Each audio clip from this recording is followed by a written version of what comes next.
to a position they had never thought or even fathomed that they could be. So we thank this man who came from Georgia. He was born Elijah Poole, but because of the great work that he was doing among a dead man and woman, he became known as the Honorable Elijah Muhammad. We're eternally grateful to Allah for this wonderful human being. But I didn't meet either of those two, Master Farad Muhammad or the Honorable Elijah Muhammad. But the man who caused me to fall in love with this teaching and to fall in love with those first two is the man that's on the scene today. He, like the first two, has undying love for the black man and woman, and he only wants the best for us.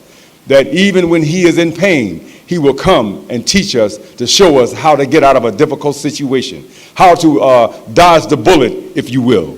He is the man that we see today. We say he is the most famous Muslim on the planet, and he is. He said that once I heard him say about himself, he said, I guess they could say that I'm remarkable because they're always talking about me. People making remarks about you, that makes you remarkable, right? Well, he's a remarkable human being. As a matter of fact, he's bold, he's courageous, he is the example for the black man and the black woman. And all we have to do is look at him, listen to him, and go where he says to go and stay away from where he says to go, and we too can end up in the same manner that he is in his consciousness, in his spirit. That means he has a direct connection to Almighty God Allah. Well, I'm not going to hold it any longer. The man that I'm talking about is our illustrious leader, the Honorable Minister Louis Farrakhan. It's in those three holy and righteous names I greet you all once again. All praises due to Allah with the greeting words of peace of As-salamu alaikum. How are we this morning, family? All praise is due to Allah. Even though we are fine, the Honorable Elijah Muhammad says in the fall of America, we are all dissatisfied. Oh, no, we have dissatisfaction. So much so that on page 19, he talks about that. In the final call this week, he talks about dissatisfaction among everyone. He said it's at 100%. Now, when everything, the Honorable Elijah Muhammad teaches us that whenever dissatisfaction reaches 100%, total change comes throughout the universe. And we are looking at the change as we speak. We are living and we are seeing things that we never thought that we would see in our lifetime. I mean, when did you ever fathom that you would see men marrying men, women marrying men, and then the government creating situations and circumstances to separate children from their parents so that these people who can't have children naturally will end up with those children? You can call it conspiracy theory if you like, but we've seen this happen before. Didn't it happen in Haiti? Yes, sir. When they had the earthquake? Some of those children were telling the people, I'm not displaced. I know where my mother is. I know where my father is. But you know what they did? They allowed some Jewish devils to go up in there and take those children. And we later found out that one of those Jewish devils had molested almost 67, almost 70 young boys. It may have been more. They said because the young boys there, a lot of them were embarrassed, they didn't want to tell it. But this is the kind of madness that is going on in the world. It's dissatisfaction. It's slavery by another name. Didn't they separate us from our parents when we were children? Not us per se, but our ancestors. They took the children, sold them down the road, sent mama this way, sent daddy that way for some money, and separated the family. They're still separating the family. And today, brothers and sisters, they are so crafty that by way of technology, they're separating the families right in the home with cell phones and televisions and the things that they put on television. The things that we're listening to, the things that we are watching is causing us to separate from each other. But while we're on that technology thing, I just want to, do we have this edition of the Final Call? If not, get this edition of the Final Call. As a matter of fact, get every edition of the Final Call. I just want to implore us to do that because in it, there's news that you're not going to hear on the regular news. It's local, it's national, it's international, but it's letting us know the time and what must be done. If you look on the front page of the cover of this one, it says Twitter assault on Farrakhan. Social media attacks the truth of the Nation of Islam, our minister, to increase and raise questions about opposition of freedom of speech and thought of black self-determination. Listen to this. They said, according to his detractors, I'm just going to lift this out. It says, according to the terms and service, Twitter reserves the right to remove verification at any time without notice. Reasons for removal may reflect behaviors on and off Twitter that include intentionally misleading people on Twitter by changing one's display name or bio, promoting hate and or violence against or directly attacking or threatening other people on the basis of race, ethnicity, national origin, sexual orientation, gender identity, righteous affiliation, age, disability, or disease, supporting organizations or individuals that promote the above, inciting or engaging in harassment of others, violence and dangerous behavior, directly or indirectly threatening or encouraging any form of physical violence against any individual or group of people, including threatening or promoting terrorism, violent, gruesome, shocking, or disturbing imagery, self-harm, and suicide. Now, according to this, if you do any of that, they are compelled to remove you. Now, this is in the agreement. Once you sign up and log on and get an account, you have to read through all them agreements and say, now, let me go to page 16, because they say that this is one of the Jews want the Honorable Louis Farrakhan, they want the blue badge, the Twitter badge removed, because, he has a Twitter account. Now, he has not done any of these things that I just read off. None. However, there's a force out there that wants him removed from social media. Why? If you got somebody who's going around your community killing people and nobody's coming forward, but one man or one woman stands up and says, I know who did it. And then they point the finger at that person. And of course, that person don't want that person around no more, right? They want to get rid of them because they are being exposed. Well, that's what the Honorable Minister Louis Farrakhan is doing. We can go back to last year, November the 16th, 2017, at the Watergate Hotel. He just let it go, didn't he? He threw it out there. He named names. He told about organizations. He did all of that. And now the enemy is trying to attack him and stop him from reaching out to black, brown, yellow, red, and even white people who would listen. They're trying to cut him off. They're trying to stop his voice. But you can't stop the voice of God. No, you cannot stop it. Why? Because he's God. I'm saying he is the embodiment. He is the embodiment of Master Farad Muhammad and the Honorable Elijah Muhammad, and the truth that he tells, anybody who would listen to it will bear witness that it is the truth. But let me go to this page just real quick, page 16. Listen to this. This is what Twitter said in response to what the enemy was saying about the Honorable Louis Farrakhan and his account. It says, however, the email accounts connected to Minister Farrakhan's Twitter page received multiple notifications from Twitter, Inc., with the following confirmation. We have received a complaint regarding your account at Louis Farrakhan, for the following content. We have investigated the reported content and could not identify any violations of the Twitter rules or applicable law. Accordingly, we have not taken any actions at this time. Sincerely, Twitter. Now, these are the people that run the company. They said he hasn't done any of that. So what's the problem, Jewish folk? What's the matter? Now the ball's back in your court. How do you defend that? That's just my question to them. But to us as also, this is why we are compelled to read, brothers and sisters, because the enemy can deceive us skillfully. Now, we keep watching the local news, you'll be saying, man, Farrakhan, man, he's been promoting hate on Twitter. But if you've never read any of his account, how can you make a statement like that?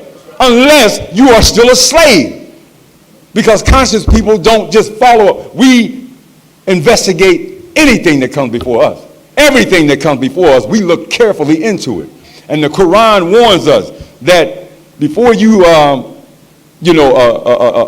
lay claim or accuse a righteous person, look carefully. It says when somebody brings you news of a righteous person, on a righteous person, look carefully into it, lest you harm a person, in error, then later be sorry for it. Huh? Yes, sir. Think that over. Now, we are told in the Quran to follow those instructions.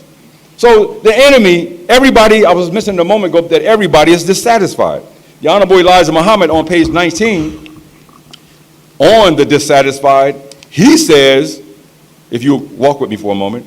He says, the dissatisfied are gaining every day more and more among the people whom they hope to bring into the same condition that they are in. Well, what kind of condition are the wicked in? They're on their way out. And you know the saying in the hood, misery loves company. Right? I mean, come on now. It loves company. And our open enemy for the last 360 plus years know his doom is coming. Isn't it interesting how the wicked know about the time more so than common folk? They know their time is up. And they're doing everything they can to pull us into the vortex and into the lake that burns with fire that they themselves ultimately are going to end up in. They're in it right now. President Trump just went to North Korea. I mean, he just went over in Korea, didn't he? And he sit down with Kim Jong-un. And those are what I said. He sit down with him. He didn't go over there with that tough talk, tough Tony talk like he normally do, like he from Texas, John Wayne. He didn't go over there like that. He went over there humble as a church mouse. You know why? Because the Honorable Louis Farrakhan says, whenever there is the potential for equal potential for annihilation, you ain't talking tough. You want to be able to, let's table the discussion. Because I got a gun and you got a gun. Well, you know what? Either one of us can get killed. It all depends on who goes first, right? So Mr. Trump didn't go over there talking tough. He went over there. Now, we don't know, like they said, they don't know if it came about, anything came out of it. However, he wasn't sitting back in his office tweeting about how they go, like he told the president of Mexico, y'all gonna build a wall and y'all gonna pay for it. However, the president of Mexico has some real choice words to say to him. I can't say them on the rostrum, but know of a surety, they were some very colorful metaphors. I'll just leave it at that. You can let your imagination fill in the blanks. But these are people that are on their way out, and they've been a bully for so long that they're trying to live on a reputation. You know what I mean? That's the way a bully is. He always wants to live on a reputation. And what he does is he hopes that the people that he is trying to frighten also remember his reputation and that they will stay in fear because of that. But people are waking up today. Anytime the Honorable Louis Farrakhan speaks, he removes fear from us, doesn't he? Why? Because he's directly guided by, we say, our exalted Christ, the Honorable Elijah Muhammad, and Almighty God Allah in person, Master Farad Muhammad. So he's getting fed on what our instructions should be. So if we just have a minute amount of common sense, we will listen to what he says to us, and the fear will be removed. That don't mean that we won't be dissatisfied with what's going on around us. I mean, there was a story in the final call. Our sister Thana Muhammad in Chicago, she was a Muslim of 40 years. I mean, she was since the 70s.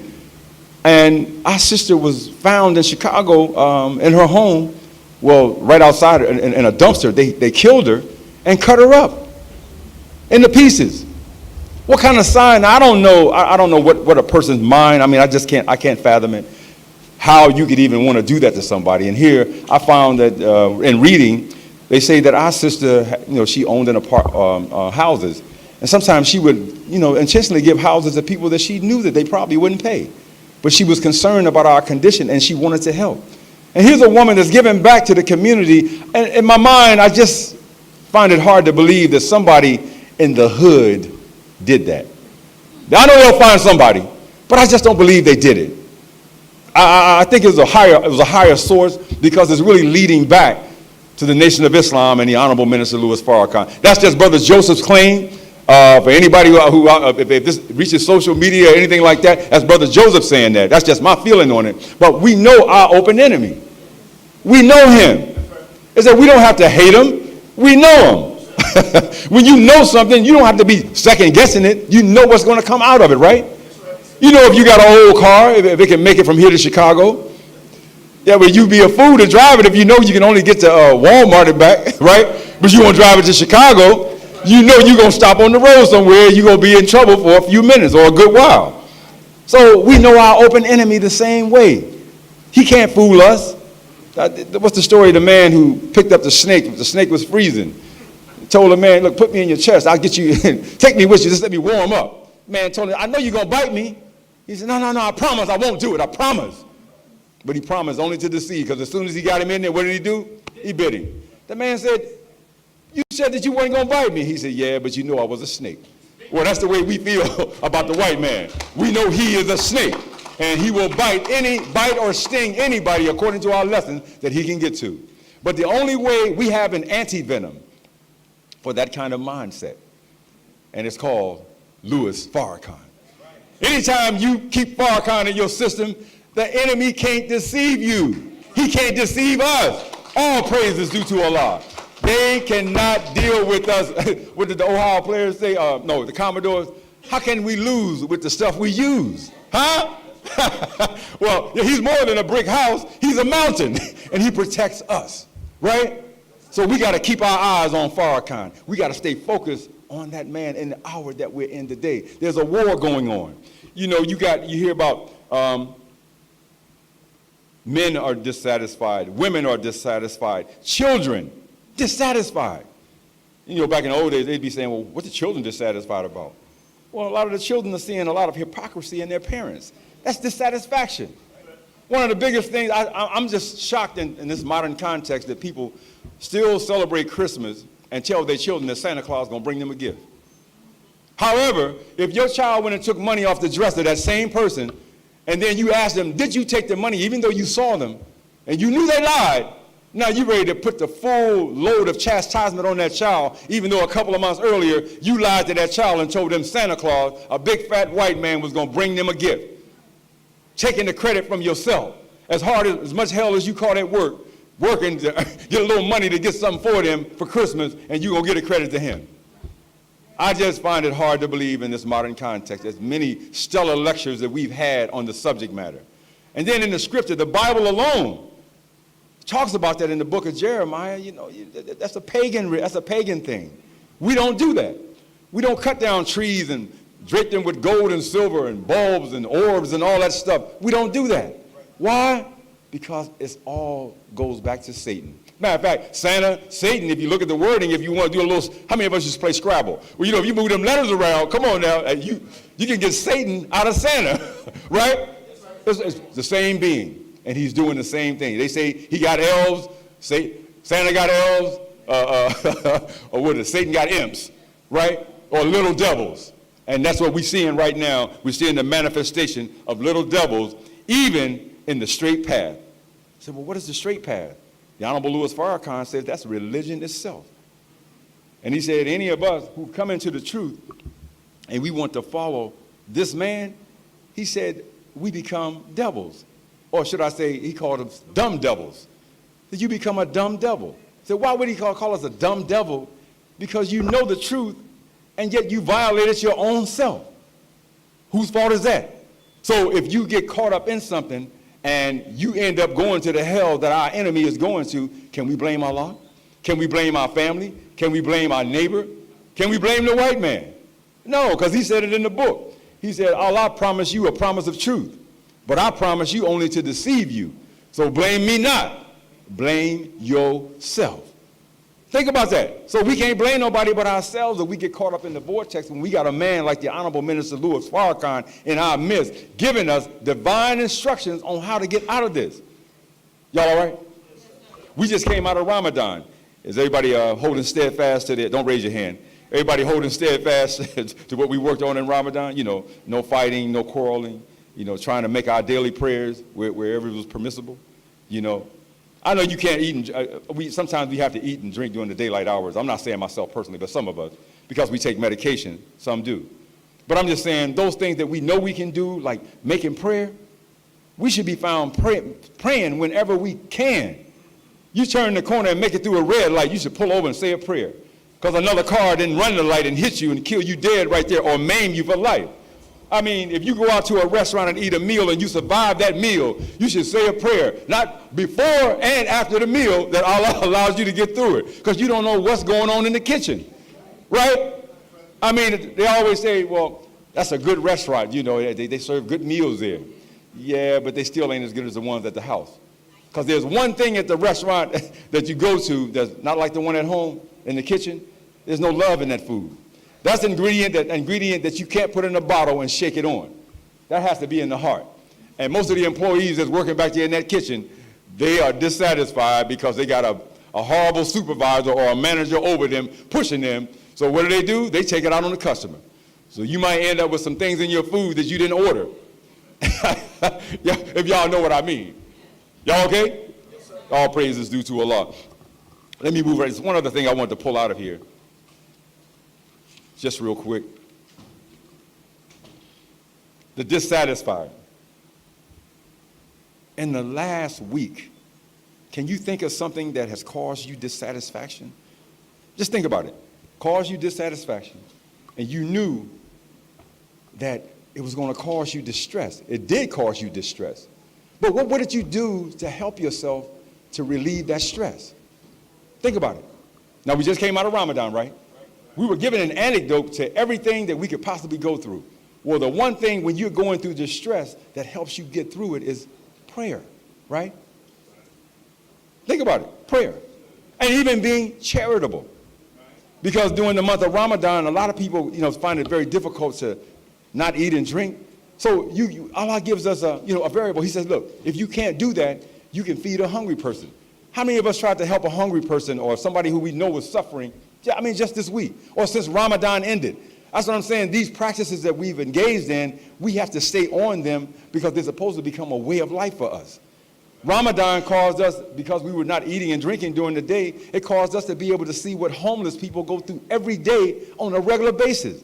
They can't get water. Just think about that. A good drink of water, something to eat. Right here in America. A year ago, one of our brothers was telling us in class that right down here at 11th and Girard Avenue, right here in Philadelphia, a major metropolis, they say that is the hungriest section in America. The hungrier than any major city. From anywhere around that area in Girard Avenue, people will go to bed hungry every night. Predominantly children and elderly people. I remember when I first started working, while I'm working now, they told us, they said, look, you better put some money away now because by the time you retire, or by the time you get out of here, you will only be able to afford the economic cat food. Like cat food? What? I didn't think that. I thought it was a joke, or just some kind of little humor levity they was adding. But now that I've lived to this point, I see where that is an actual fact. People buying cat food and dog food, trying to make a meal out of it because they don't have good, clean food to eat. And that's why the economic blueprint of the Honorable Elijah Muhammad, as reintroduced to us by the Honorable Louis Farrakhan, is a saving grace for us. Have you seen the vacant lots that are in the city? I remember Dr. Alim, when he was teaching, he came here, he said, there are millions of acres or maybe hundreds of thousands of acres of vacant lots right here in Philadelphia. Anybody came up with the idea to go to the city and say, well, look, how many lots you got in the area in the vicinity of the mosque? We'd like to turn those into community gardens. He said, not only would you get it at a reduced price, because now that's some money that the city doesn't have to put out to maintain it. You're maintaining it, and then we could go right into the community, start the garden, and then show the brothers and the sisters who live there. Some of them know how to garden. Some of those elderly people came from the rural South. They know how to sharecrop. We could teach them, and they could teach canning. The MGT does that right here. They know how to can. Y'all didn't know that, did you, brothers? Our sisters know how to can. They bake, they cook, they sew. Hey, they fight too. Oh, they warriors. They do all that. But right here, we could go into the community and teach our people how to get their mouths out of the enemy's kitchen. Get them out of the enemy's supermarket. I remember Brother Rodney was teaching up here. I hadn't really thought about it, but he put light on it. He said, have you ever noticed that whenever there's a snowstorm or something coming, everybody runs to the supermarket, and within hours, the supermarket is empty. There's not even, the first thing that goes are the staples, the bread, the eggs, the stuff like that, the milk, all that goes right away. But yet nobody is storing anything up for that difficult time. And if you listen to the Honorable Louis Farrakhan, he says we are in the judgment of America. Don't raise your hand, but do you have anything stored up? Do you have a survival kit? If you have medications that you need and you can't, get to the CVS or the Rite Aid or the Walgreens, do you have enough medications to get you through a difficult time? Do you have a backup plan if your electricity fails and you have a generator? Don't raise your hand. I'm just saying these are just things that I'm putting on our minds because we're coming right into that. right into it. And this is why they're making homes cheaper in the suburbs. As our brother Rodney always mentions up here, they want to move us out to the suburbs because out there, when the power grid fails, it's almost 2 weeks before it come up. We see them in the wintertime when the power grid, we sit up there in the heat watching the news because we're in the inner city. They keep the power grid up in the city because this is where all their money comes in at. So what they want to do is they want to come in, get yo in my house. They send me letters all the time. They even call on the phone. Then got real crafty. They'll say stuff like, hello, Joe, are you there, Joe? Well, if this isn't Joe's number, I'm sorry I called the wrong number. But if it is Joe, listen, I'd like to talk to you about buying your home. Call me at this number. I'm Todd. I'm not listed. Well, my house is for sale. But this is how desperate they are. Sometimes in your community, in your neighborhood, you see a group of them walking down the street. Or depending on what neighborhoods you live in, they may ride by in a van. Because they're looking for prospective homes for themselves. Why? Because when they were younger and their children were young, they didn't want their children going to school with our children. Back in the 60s, the 70s, the 80s, they moved to the suburbs, living large. They were still working for Boeing, Lockheed Martin, and all the, those big companies where they had big money, but their big brother sent all those business out, most of that stuff out to the Japanese and the Chinese. They make those parts now. So they don't have any work. So their children are grown, and now they're old and gray. They want the convenience of the city. Gas prices are up. You know how much it costs to drive from, if you live out in, I don't know, Flower Town or beyond that, that's a long way. And gas is like, $3.99, $2.99, $4 in some places. It's expensive. They want the convenience of the city. They want to be able to go to the corner, get their prescription. If they want to go take in a movie, go take in a movie on public transportation. I mean, I'm just saying, white folks have cars, but they're not driving. Why? Because they utilize the subway system. And have you noticed in the last couple of months, except just talking about revamping the system? That ain't because of you and me. That's because they know that they white folks are coming back to the city. Now when I get home, if I'm not home by 4 o'clock, I won't get a parking space on the block. Why? Because they've moved back. And I was always under the impression in the area where I lived that if you moved into a house, you had to live there. You know what they do? They buy the house, then they cut it up into apartments. So now what used to be a single family home is 4 or 5 apartments and everybody in there got a car. So there goes the parking space. So now I have to park. If I don't get home by a certain time, I'm parking all the way around the other side of 2 blocks over almost. But no, they are coming back. They want the city back. Is that a bad thing? Nah, not really, because it's the time of their judgment and it's the time of our rise. Allah said that he's going to get them all into one place, right? And he said he's going to destroy them all. If you know, Al Gore at a certain point was talking about how the oceans were rising 3 inches all over the planet. You know what I mean? Talk about the Pacific Ocean and the Atlantic Ocean, they're rising. And the Honorable Elijah Muhammad told us in the fall of America that America's shorelines were going to be underwater. Florida was going to be underwater. Parts of New York, if not all of it, is going to be underwater. Why? Because Allah is judging America, and he's going to push them all to the center of the country. And when he get them there, that's when he's going to destroy every one of them. Wait a minute. He said, but wait a minute, we still live where he's going to take us to? The Honorable Minister Louis Farrakhan just told us, come out of her, my people, and be not partakers of her sins.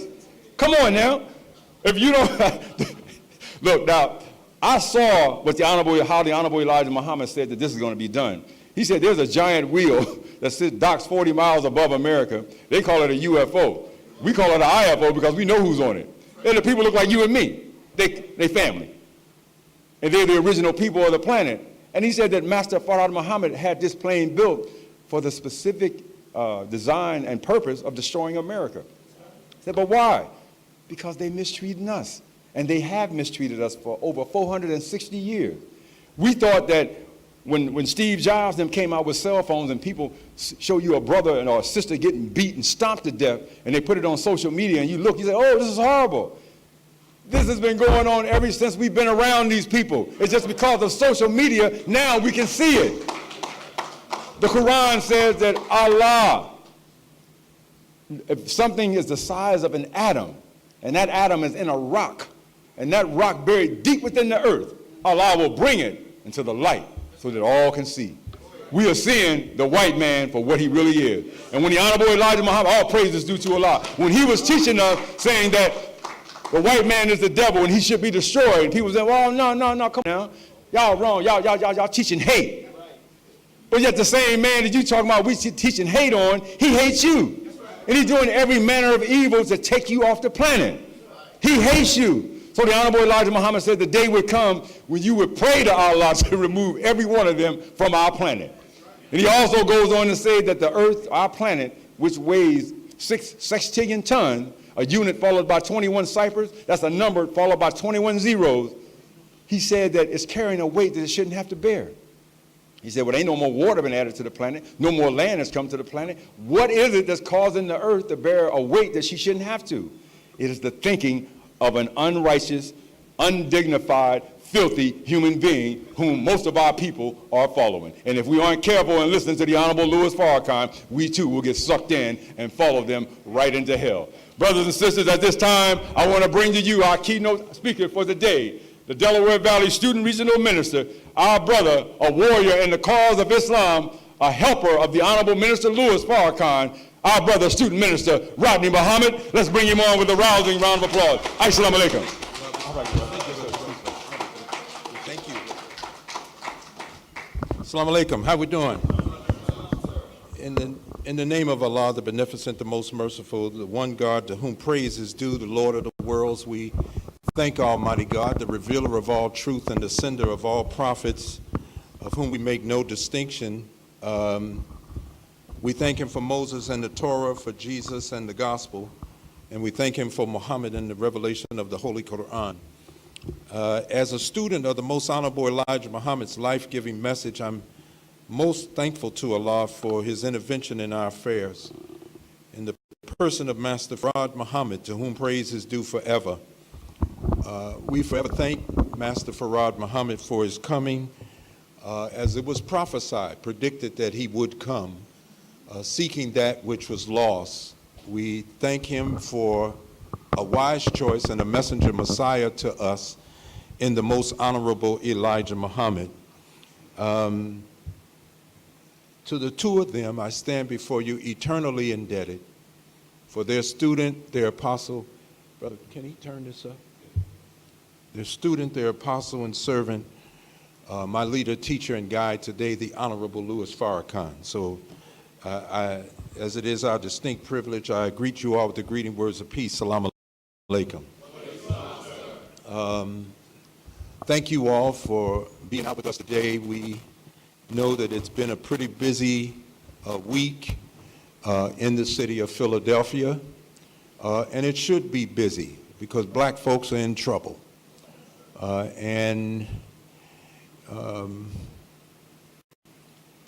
It would be detrimental to not be busy about the work of arising the dead nation.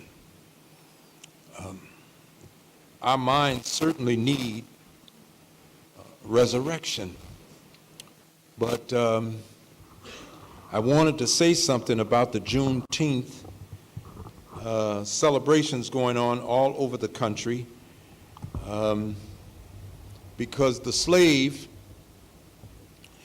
the sweetest sound to the ear of the slave was to hear that they were free. And I think it's important for black folks to know that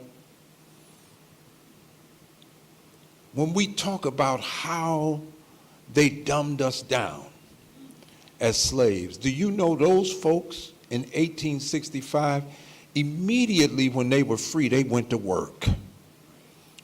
And without even having this message, and without even having the message of the Honorable Marcus Messiah Garvey, they went to work.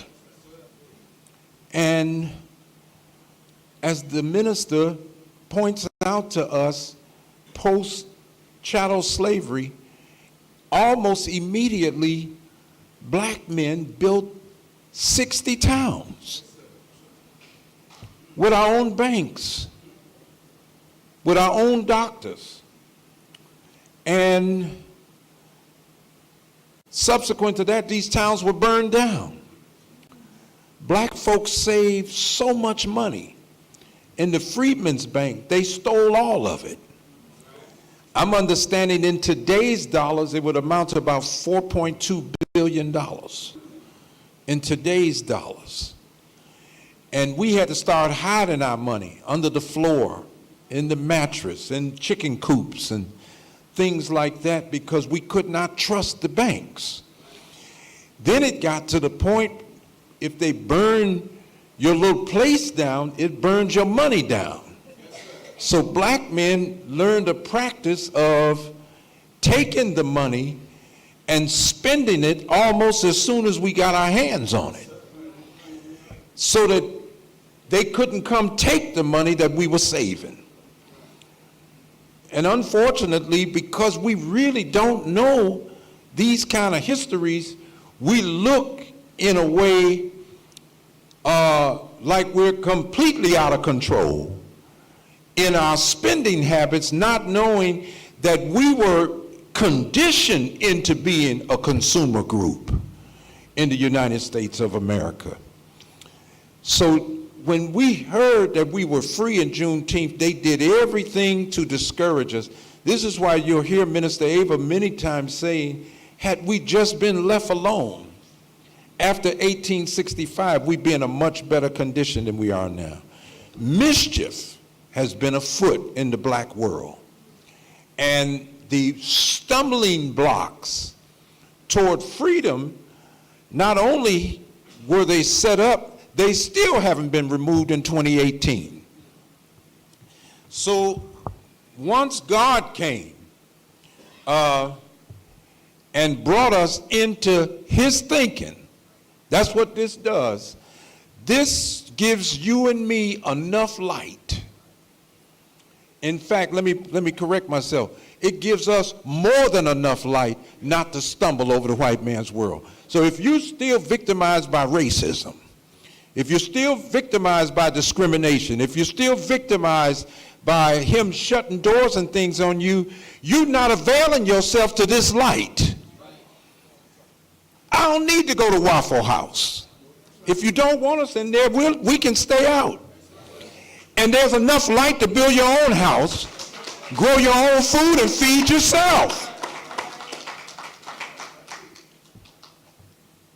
Well, y'all gonna boycott Starbucks? I don't go in Starbucks anyway. But I said there's not enough black folks supporting Starbucks, that if we boycotted it, we couldn't shut it down, because Starbucks is a bumpy crowd. When I said, if you put a Starbucks right in the heart of the black community, that'll trouble us, because we see gentrification coming. It's not a Negro brand, Starbucks, right? Now, Dunkin' Donuts, that's a little different. We supporting Dunkin' Donuts, but Starbucks is a different picture. And I'm trying to tell you, yesterday we put on at Bright Hope Baptist Church an event where a company had found 9,000 people in Philadelphia about to lose their home. They're delinquent on their mortgages. So when we partnered with them, they told us most of the people that were on their list are people of color. And, only a smidget of people came out compared to what was on the list. They reached out for 9,000. We reached about 4,000 of the people. But, we're not coming out. We have embraced defeat so that we don't even think there's a fighting chance to keep our homes. Once we move, the developer comes in. Once the developer comes in, they got these mortgage companies set up so that they approve the loans of white people, and they're denying the loans of people of color. So whites end up moving in these establishments, and the local government gives them a tax abatement. So you and I are footing the bill for the newcomers to come in to ultimately move you out.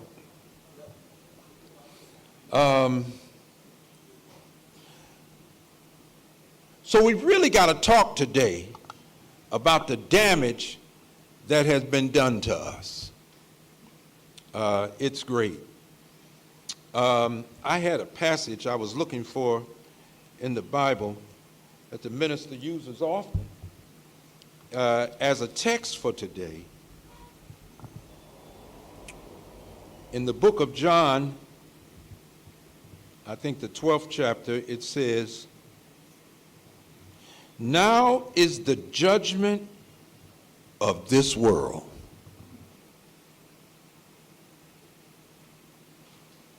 Now is the judgment of this world." When I came to Islam 37 years ago, I was told that a new world was coming. Anybody hear that? It made it easier to give up this world because I joined something that was talking about a whole new world coming. I didn't have to bother myself that much with this world because I was looking for the new world. And what has happened is Satan has worked, because he ain't stopped working just because we accepted this. But Satan has worked to change the language. And the minister said language conveys the spirit of the teacher that brings the language. Who is the teacher for us? For us is Master Farad Muhammad. If he had to reveal something, nobody could teach it till he revealed it. And he taught it to his servant, and when he came,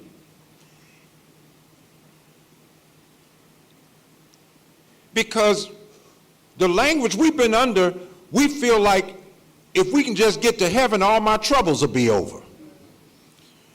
But the language coming from the Honorable Elijah Muhammad, your troubles won't be over when you get to heaven. Heaven is where the trouble started.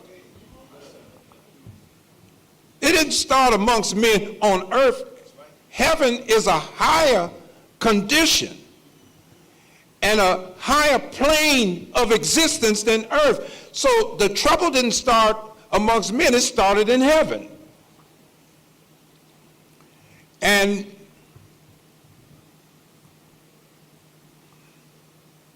the folks in heaven got together and said it's time for them to be raised.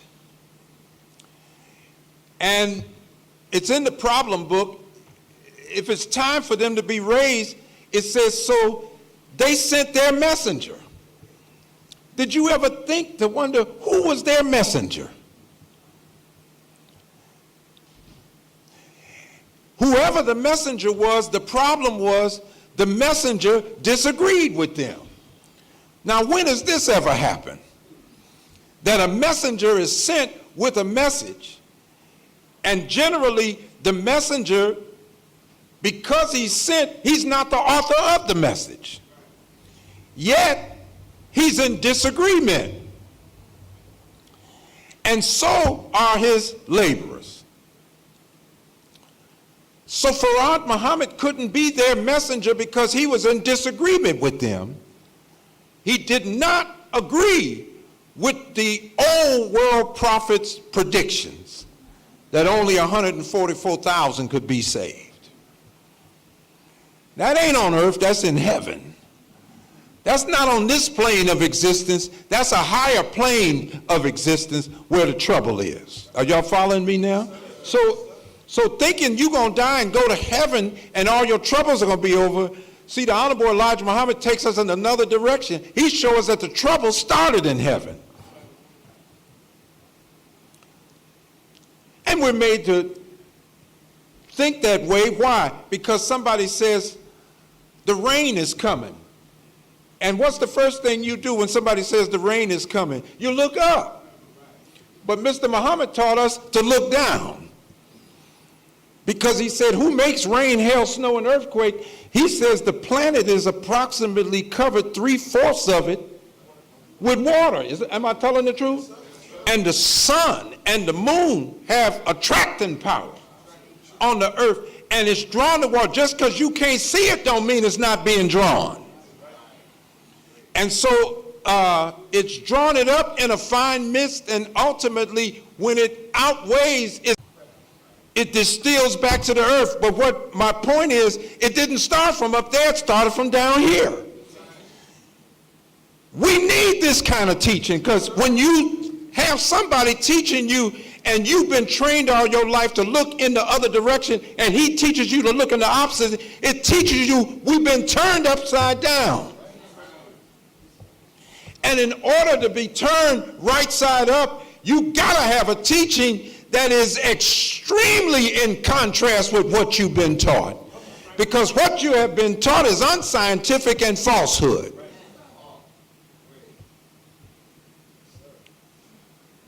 So now is the judgment of the present world. And if a judgment is coming on it, who wants to stay in it? But when the language is no longer that a new world is coming in, and when the language is no longer that a new world is going out, what happens to the people that don't have the new world as a goal? I'll tell you what happened. We're trying to settle in this one. It ain't nothing real high science about it. If you ain't got the new world as your goal, you're trying to find a place in this one. And you're trying to find, make yourself a more comfortable slave. The new world won't have slavery in it. The new world won't have exploitation in it.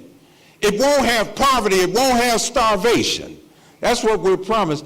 That's supposed to be the goal. And so when I'm sitting with the Honorable Louis Farrakhan, he said, the hereafter is no longer the believer's goal.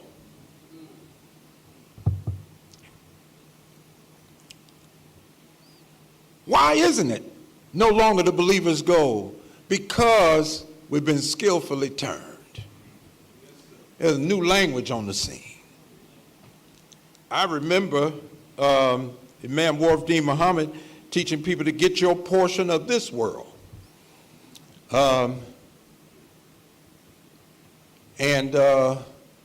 We were at a press conference once together at City Hall, and I remember Imam saying in the press conference, he said, my father taught America as an ugly place, but I say America the beautiful. So the press asked me, they said, well, he said America's beautiful. What do you say about that, Minister Muhammad? I said, America could be beautiful if she did a few things. What we found in 460 years, she's unwilling to do those things. So a change got to take place, because if I believe I'm going to live somewhere else, and I'm not in the place where I believe I'm going, and I'm told I got to be a certain way in order to qualify to get in there, the first thing it's going to do, if I really believe I'm going and I want to go, it's going to check my behavior in the old world. In the game of football, the team that has the ball knows that the objective is to get to the goal line. Even though they're at the line of scrimmage, they use the line of scrimmage to line up everyone, put the team together, come up with a play, and every play is designed to move the team forward down the field to get to the goal line. If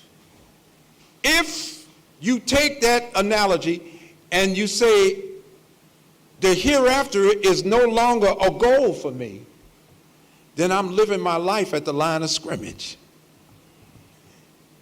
And I've stopped trying to move forward. If you look at the houses of religion today, Christianity, Islam, I don't care what it is, ain't nobody teaching on the judgment of this world. And now, if you find preachers, white, black, wherever in the country, talking about God destroying this world, they treat these people as if they're lunatics. But that's all the church used to preach, was that this world would be judged, and that this judgment coming on, you better get your act together, because you would not end up in heaven, you would end up in hell, right? So he says the judgment of this world is now,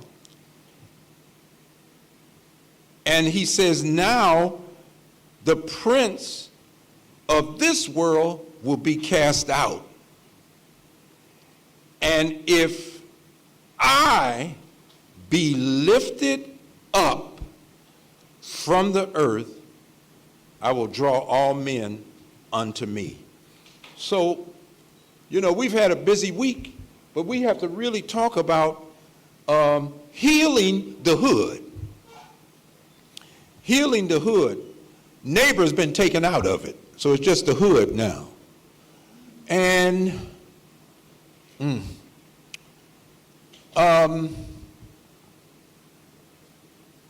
healing is one of the names for the book Quran. It has many names it's been referred to. Let's just look at the word healing for a minute. I thought I'd bring the dictionary out with me rather than copy it down and read it right from there. Healing, to make sound well or healthy again. So to be healthy is to be sound. And part of being sound is to have a philosophy, a credo, an approach to life that's sound. Yet the scripture tells us a time is coming when men, meaning men and women, will no longer endure sound doctrine, but they would heap unto themselves teachers that will tickle their ears. This kind Paul warned Timothy about, that there would be people who are not interested in doctrine that will make you change to become a better person. They're only interested in somebody teaching to make them feel good. This is why many of your houses of worship throughout the land can have it. They've turned into more entertainment than really fortifying the saints and preparing people for something drastic that's coming. If judgment of this world is coming and you believe God and what's in the scripture, this ain't going to be no party. And singing joy to the world, there'll be no joy in this world when this kind of judgment comes down on us. So healing means to make sound, well, or healthy again, restore to health, to cure or get rid of a disease, to cause a wound or a sore to become closed or scarred as to restore to a healthy condition. This is a good one here. To free from grief and troubles and evil is healing. And you know our community is full of grief. Grief, when you go to the thesaurus to find words that are synonymous with grief, it means to be critical. So if you listen to Black America is very critical. Critical of each other, critical of what's going on in the country, critical about things not going right and that. And we're critical to the point that many of us have absolved ourselves of the responsibility of getting up and beginning to do for ourselves. So the Honorable Louis Farrakhan just said to us, our duty as believing people and righteous people is to prove to the world that something has come that is to heal us from all our past pains. Because what good is it to go around telling people God came and you still in pain? You ain't been healed from him. the evidence that he came is a healing effect. Amen? If you're not healing, that means you're not starting to be free from troubles. One of the first things we got to get free from is physical troubles and ailments that are on us. So we were given how to eat to live. If you want to live, he gave you and me a way to eat that will help us to live. Now, the enemy is trying to circumvent one of the perfect programs for putting you in a good state of health. So he names certain diets and begins to market it. And he uses popular, iconic figures to come on to entreat you and court you into these various diets and that. But I'm here to tell you, there's nothing more perfect than what was revealed to the Honorable Elijah Muhammad, that he shared with us in How to Eat to Live, Book 1 and 2. And keep in mind that Dr. Atkins, Jenny Craig, whatever these things are, these are manufactured from men. But what the Honorable Elijah Muhammad gives us was revealed from God himself. And so he said what he gives us in How to Eat to Live is a spiritual law. Why, Mr. Muhammad, is it a spiritual law? Because the root of our suffering is spiritual. And the solution to our problem, he said, is divine. It will not come from government. It will not come from city council or the state house. It must come from a divine source if we're to truly be healed. Now you think about how long we are said to be free from chattel slavery, and look at our condition today. We've been celebrating Juneteenth all week, celebrating connecting with ancestors, but in truth, we can't connect with each other in 2018. It's evidence around the country that they have us divided in camps enough to effectively keep us at bay from being the force that we could really be in this country. We're such a force in this country now, if we sat down and did nothing, we could shut the country down. Which is why the Honorable Louis Farrakhan wanted the Million Man March to be coupled with a day of absence in America, where black folks would sit back and not participate in anything while nearly 2 million black men went down on the mall in Washington, D.C., which many of the marches, that's not new, because many of the marches in the 60s were always coupled with boycott. We can call them pork-eating, chicken foot-eating Negroes or whatever, but they knew how to stay out of people's stores. They knew how to say, well, we won't shop in downtown Jackson, Mississippi. And now I'm learning years later, many of those white folks went out of business. Because a black woman, if she touched a dress, she had to buy it because no one else could touch it anymore. You couldn't try things on and then say, well, this doesn't fit, I don't want this, let me try this thing on. You weren't allowed to do these kind of things. And some of the stores, you had to come in certain doors and out others. And then if white folks put things on reserve, you weren't allowed to even be considered for the purchase of certain. It was humiliating. And when they decided to just Jackson, Mississippi, boycott downtown, we can't stay out of a mall. Are you following me? But in 1963, they were able to connect, but here we are in 2018. And so we're involved in a lot of symbolic battles, but years ago, those battles weren't symbolic.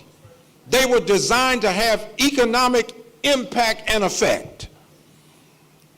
When we fight symbolic battles, we have to keep in mind that we spend money to do it.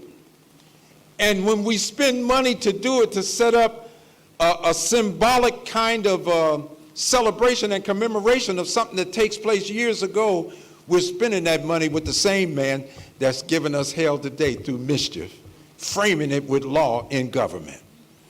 So How are we going to really heal?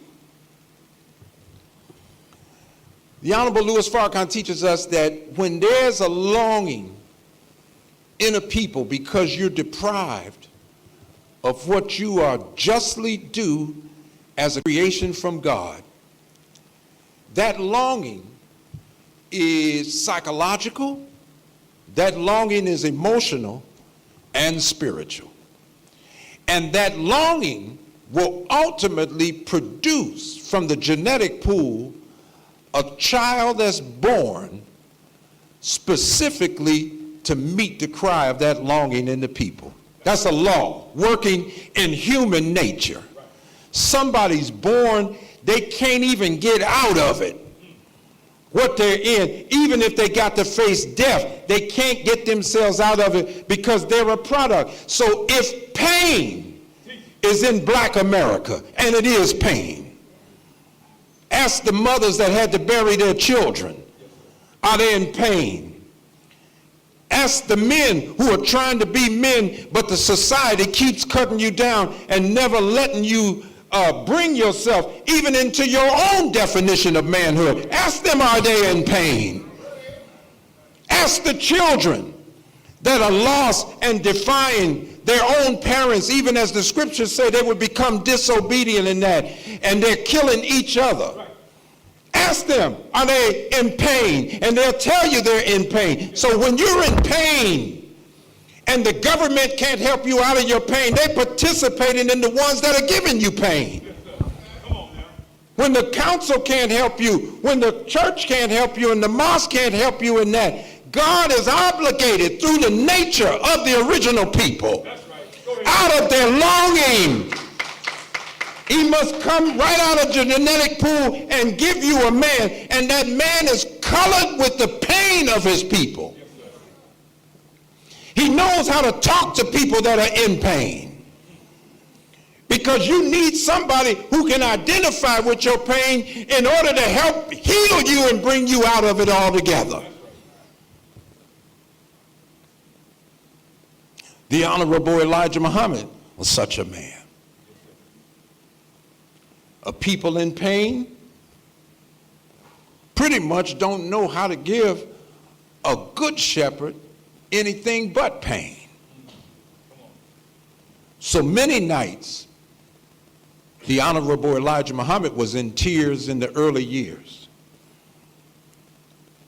I was studying last night all of the features of the 23rd Psalm. Because of everything Master Farad Muhammad taught the Honorable Elijah Muhammad, he folded up a piece of paper and put in his hand when he left him in 1934. And the minister said when the messenger of Allah opened it, it was the 23rd Psalm. The Lord is my shepherd, I shall not want. And when you go through that, you really see how sheep are. And when you see how sheep are, you can see us as a people in need of a shepherd. I didn't know that sheep can't see further than 15 feet ahead of themselves. So without a shepherd to really look out for them, they're a helpless crew. I didn't even realize that when water is running, sheep won't drink from it, because their wool, if it gets soaked, they'll never be able to keep themselves above water. They're very poor swimmers, so they're fearful of drowning. So when water is running, the sheep will end up dying of thirst because they won't drink from running water. So the shepherd has to find water that's not running. That's what the Psalm said. He leadeth me by still waters. He knows just what the believer needs. So he keeps you from the thing that could bring about your ruin and destruction and lead you somewhere to drink. Oh man, the thing, he maketh me to lie down in green pastures. I learned that the sheep have to start at 4:30 in the morning eating. A good shepherd will get them out early. Because at the height of the day, when heat is on the sheep can't eat. Neither can they drink when it's hot. So The sheep can't drink when it's hot, and they can't drink when the grass that they've been eating is still undigested. So he maketh them to lie down in green pastures, and they chew on the cud, and when they chew on the cud, it digests the grass to get them ready to drink water. And when they get ready to drink water, it's got to be still water. The sheep has no defense. When you attack the sheep just got to let you attack him. They have no defense. They don't know how to fight back. That's why they need a shepherd. So the Honorable Elijah Muhammad, this was in his hand, the 23rd Psalm. And I believe it carried him through what he had to face because of the pain of his people. And the pain that his people would give him. Because most people, when you look at what was put on the Honorable Elijah Muhammad, most leadership would have ran out on us. And one time, he was about to do it. He said he was on the train and he could hear the wheels of the train screeching. And I believe it was the 29th surah came up to him. Do men think they'd be left alone on merely saying they believe and not be tried? Surely others were tried before you, that Allah may know those who are truthful from the liars. So, you're blessed when you got a man that God prepares, because that man is colored with our pain. So now he's saying, if I be lifted up, because of what God has done to me, if I be lifted up, I will draw all men unto me. That means this man is magnetic.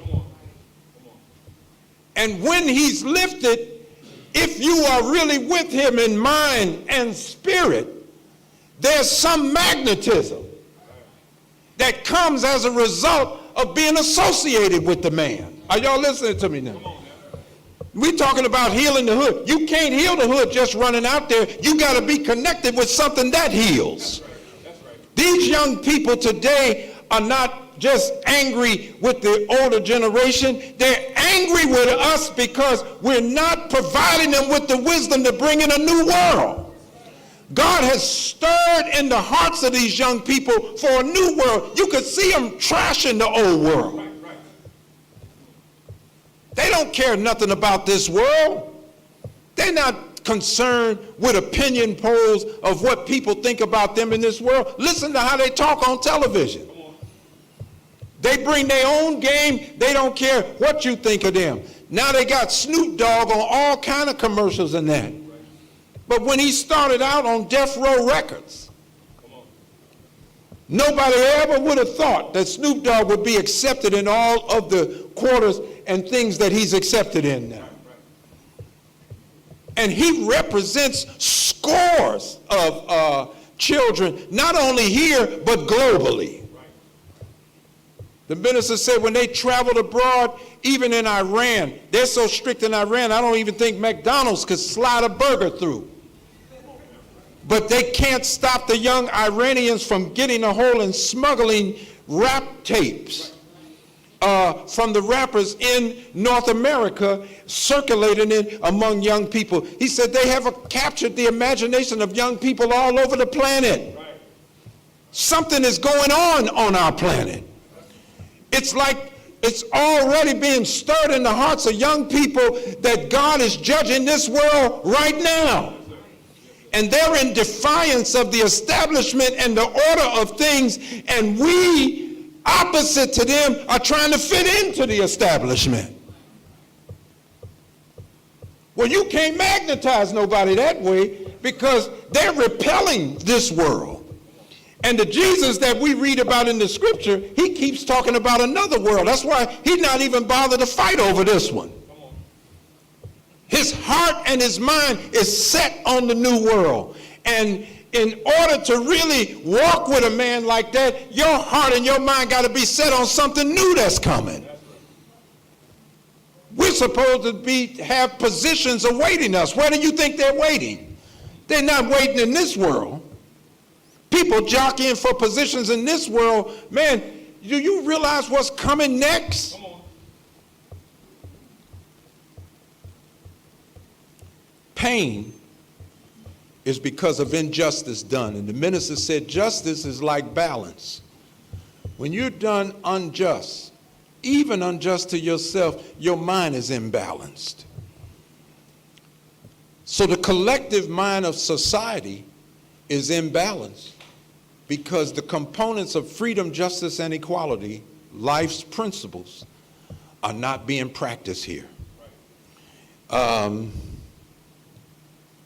New World thinking requires that you and I begin to bring our nature in agreement with the God that's bringing in the New World. If the New World is no longer a goal, you're not trying to bring your nature in agreement with His.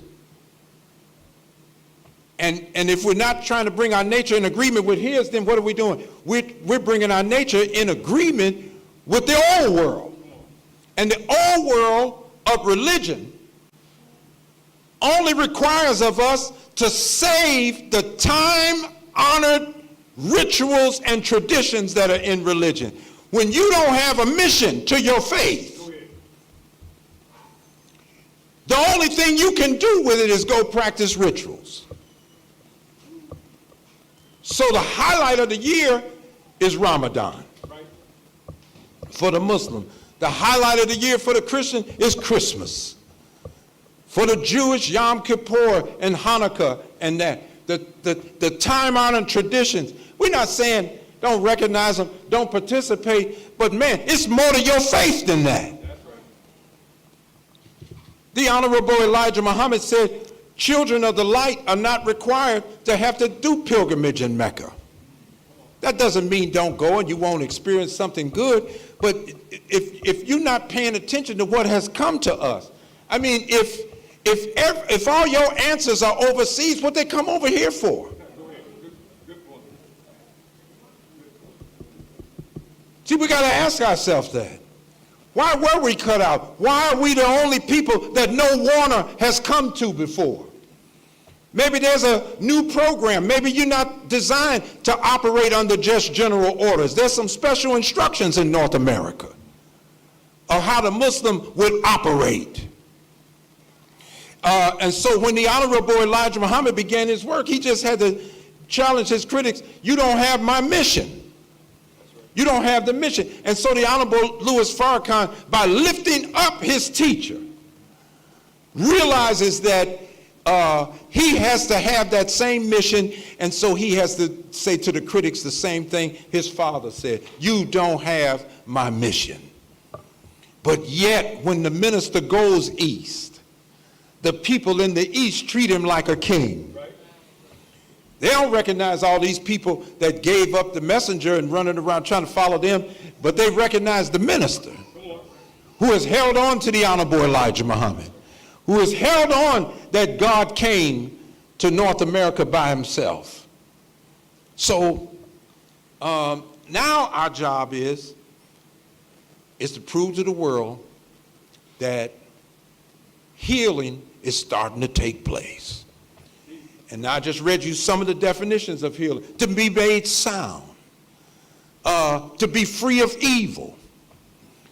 So if I'm being freed of evil, doesn't it make sense that I stop being a practitioner of evil? If I'm free of troubles, should I sound like a victim all day?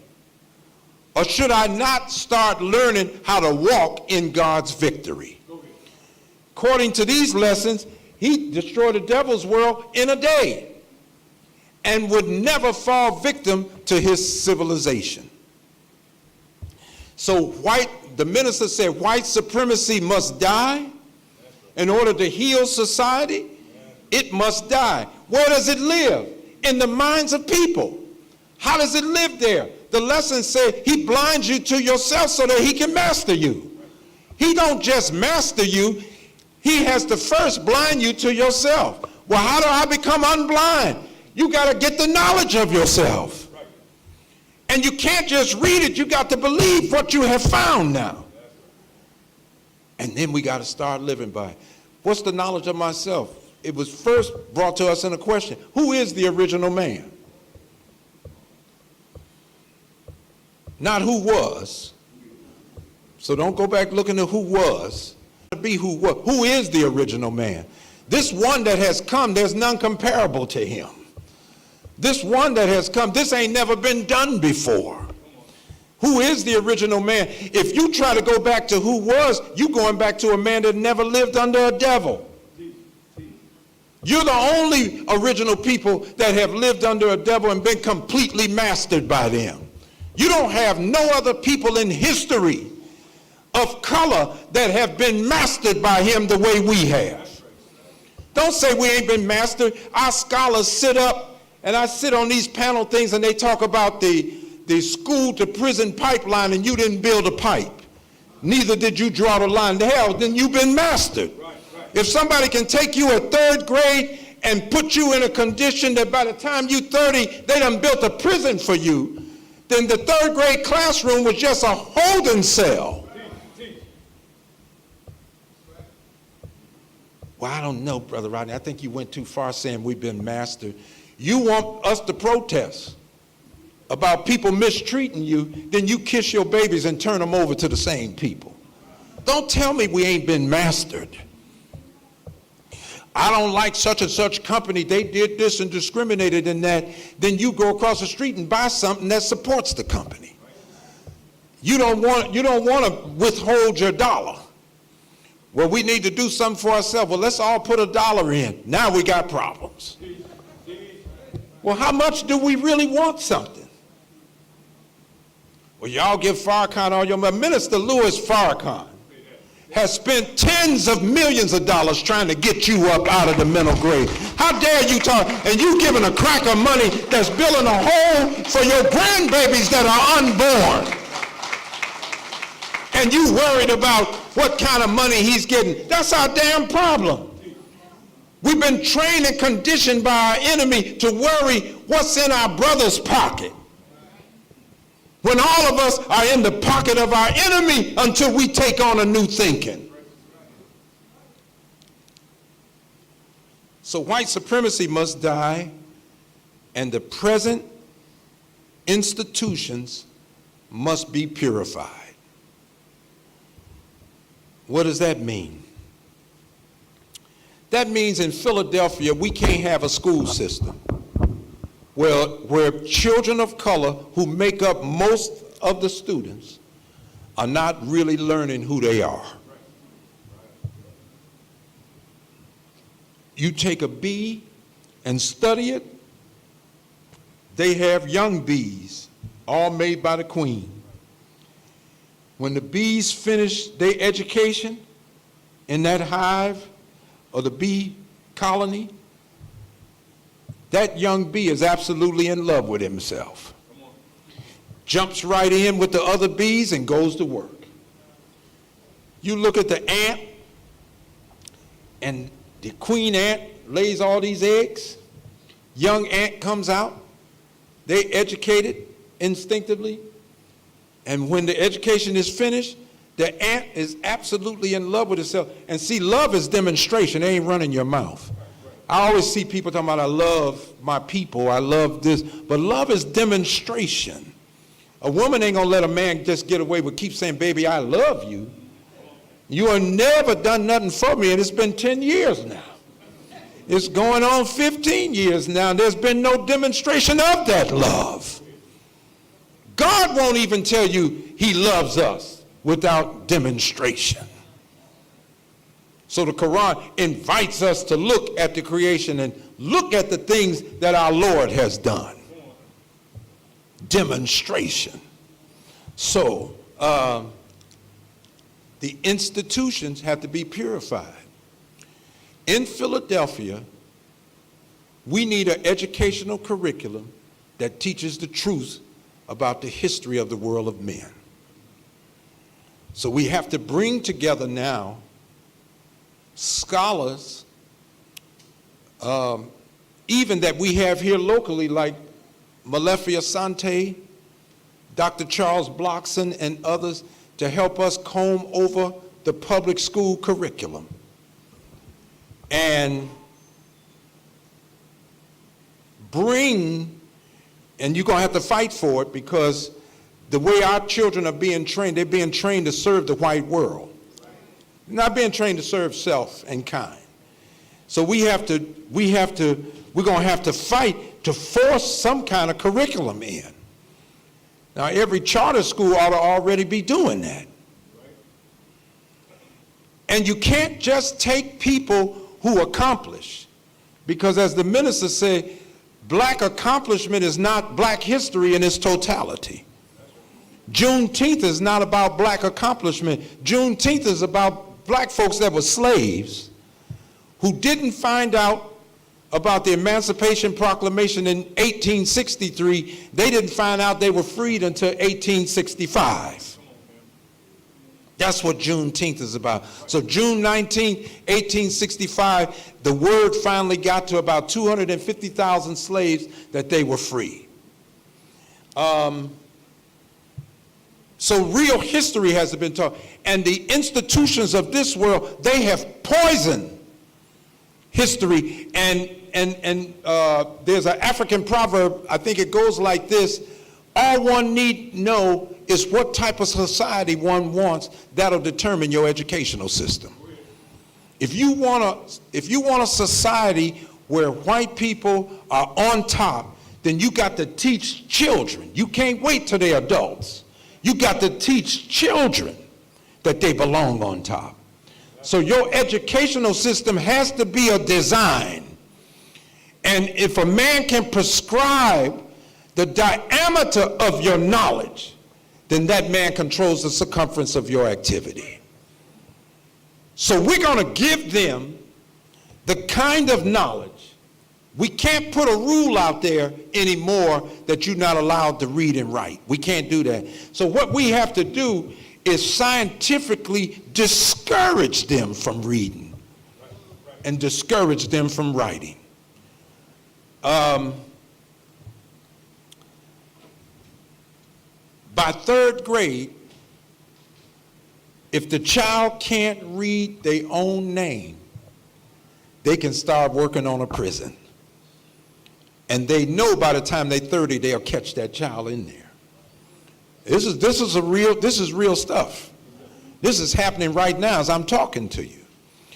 And we're all Sunday in houses of worship around Philadelphia, but it's feel-good sessions on the Word of God, but no real concrete programs coming out to really make change. And if you can't change the way somebody is planting something and shaping the minds of your and my tomorrow, then we might as well just sit down, because we're not bringing real change in. And so it makes it easy. I'm going to show you some of the things that come out of family disintegration starts taking place. You produce a generation that's selfish when they're not connected with their history, because our history is filled with loving and sharing and working together. And you could clearly see all the efforts to keep us divided. Do you realize for 310 years we lived on plantations, and the real tool that the slave master used was division? You divide a people by breeding distrust in them for each other. So even if you wanted to plan an escape, you had to keep it from certain black folks. Our history is riddled with black folks who were eager to run to the master, to reveal to the master any plot among the slaves. And the slaves weren't plotting to kill the master, they were just plotting to run away. And think over our condition now. If you're the property of someone else, they purchase you from the auction block. And now you're owned by them. When you run from your own thinking, you want to be free, and you run, you're guilty of grand theft.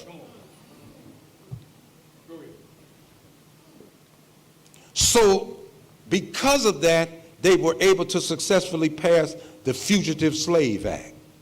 In other words, when you ran away, they had a right to send bounty hunters out to find you and bring you back. And many of them could find runaway slaves and bring them back to their original so-called owners. But we could never find our families that they separated. They got a big thing in the country now about separation of family, but they've been doing that to us for 310 years now. There were many that weren't even 10 years old watching their parents sold off. There were many mothers who had to watch their baby girls and boys sold off, sometimes to pay off gambling debts and other things. Our families have been broken apart for over a 310-year period. So when they look at your condition with a broken up family, white folks had programming on when I was a child. All the programming had to show a full family. A father, a mother with the children in the home.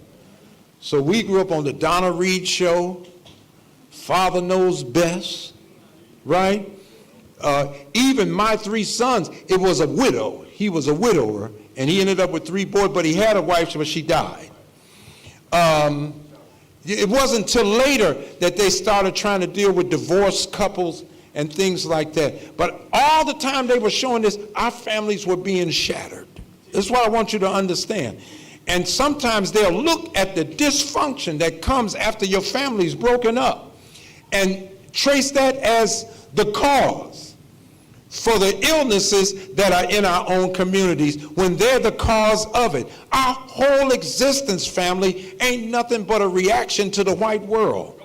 The only way you're going to live on your own as a black person is to follow the words that's coming out of the mouth of the Honorable Louis Farrakhan. He's the only free individual, black or white, on the planet. Without him, all I can do is either defy the white world, make the best of it while I'm in it, but either way, it's a reaction to the white world. When your mind is set on the hereafter and the new world, now your mind is looking at building something else. You ain't got to hate white folks. It don't require hate. You can stop hating black folks because we'll need love to build this thing. And when we set up, you can start buying from one another. But see, he works to interfere with this kind of move toward it. And that's why Brother Joseph was bringing up, they're even trying to get the minister off of social media. Now, the family is the cell of a nation, so the breakup of the family is the breakup of the cell. That's the basis of the body. Here's what they found, social scientific thinking, so we can close out, in our young people. Because see, when we run out there with these little programs, we're going to save our people in that. I mean, I don't know how to rescue somebody till I can know what they're trapped in. If you're down in a pit and there's nothing to grab hold to, I know then you're probably going to need a rope here. You know, but if you're trapped in a cage, there was a young man tried to break out of a prison I went to, and he got caught up in the fence where the razor sharp things fall in on you. It got to the point, then he was stuck. Every time he would move, the razor would cut deeper into his flesh. So he was stuck like that through the night. And they had to come to carefully get him out of that. The Honorable Elijah Muhammad said, we're tangled up like that, but we're tangled up in words. People get us with language, and then they take you to a certain train of thinking, but we're all twisted up and tied up. And so it takes a man who knows how to follow the devil's curve to help work with every rope. No, don't pull that one yet, pull this one, because that one's connected to that one. And if you pull this one now, you're only going to tighten that one over there. You need somebody that knows how the devil has wrapped you up. He's used the Bible. He's using the Quran. The messenger said he's had both books in his hands. He's been in control of history. controlling the dynamics we live under. So now we produce a generation pretty much disconnected from, I'm talking about if you want to heal the hood, you need to know what the hood look like now. We said the hood because neighbor is gone. So we ain't talking about healing the neighborhood because ain't nobody acting neighborly. Even older folks live on the block with each other and they haven't spoken and lived there for 10 years, 15 years. The young folks all know each other. They can give you the 411 on what's really happening in the neighborhood. Because whatever could be said for them, they talking to each other. They found in our young people that we lack in establishing goals. Now that might not seem like much to you. Well, you know, he's here and he's with us and everything. The Holy Quran says each one has a goal to which he turns himself. That gives your life some kind of purpose. You know something about, see, and too many women are marrying men that ain't got no vision. They don't have no idea what they're going to do in life. You don't even need a woman and you don't know something about where you're going in life. Because you're not working toward anything. If you ever studied the life germ is traveling. No brain is there, but intelligence is already present. No eyes are there, but it's guided. The egg doesn't move, it's just sitting there. It's not, the egg don't have the life in it. The germ got the life in it. But when the egg and the germ come together, they make the first cell. So when a man comes in a woman's life, first of all, life ought to be in him. That's what the minister said. A man that don't have the Spirit of God in him, he's not ready to have a woman in his life. Because when you study Genesis, the genes of man, God says, I breathed into the man, and he became a living soul. Now the man sees a woman, and when they come together, you know, you start building something from there. But we should all have some kind of goal in our life.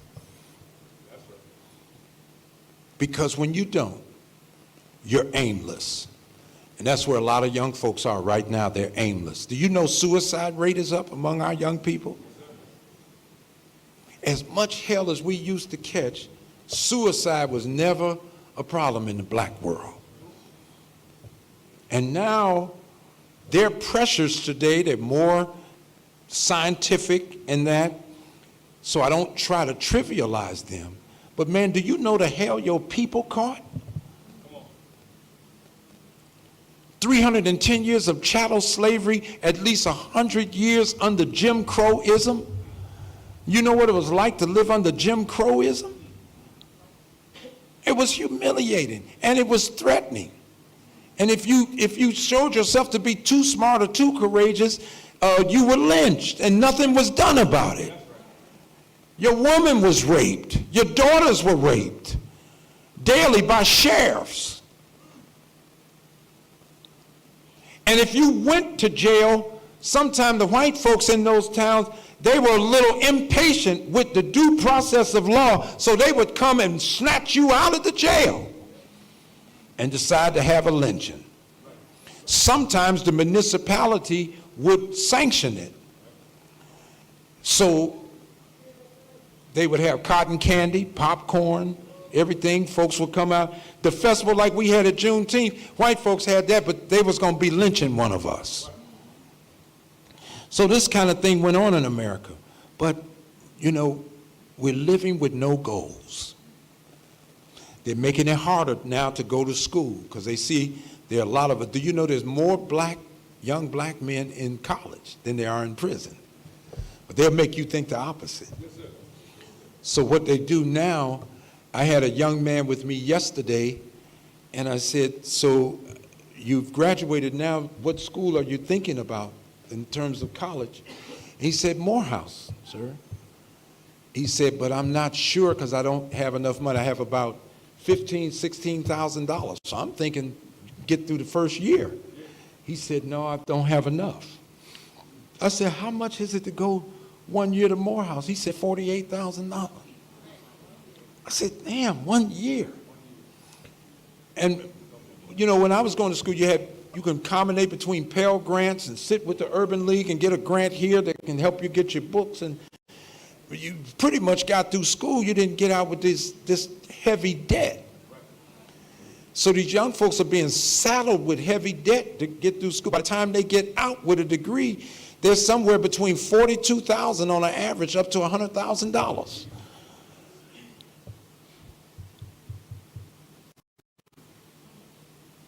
So they're working to discourage us, because as scientists, they'll look and see that you may not even be the first one to go to college now, and they see you moving progressively, so they're setting up roadblocks that will discourage you. And we're finding out now that 50% of us that leave high school and go to college drop out after the first year.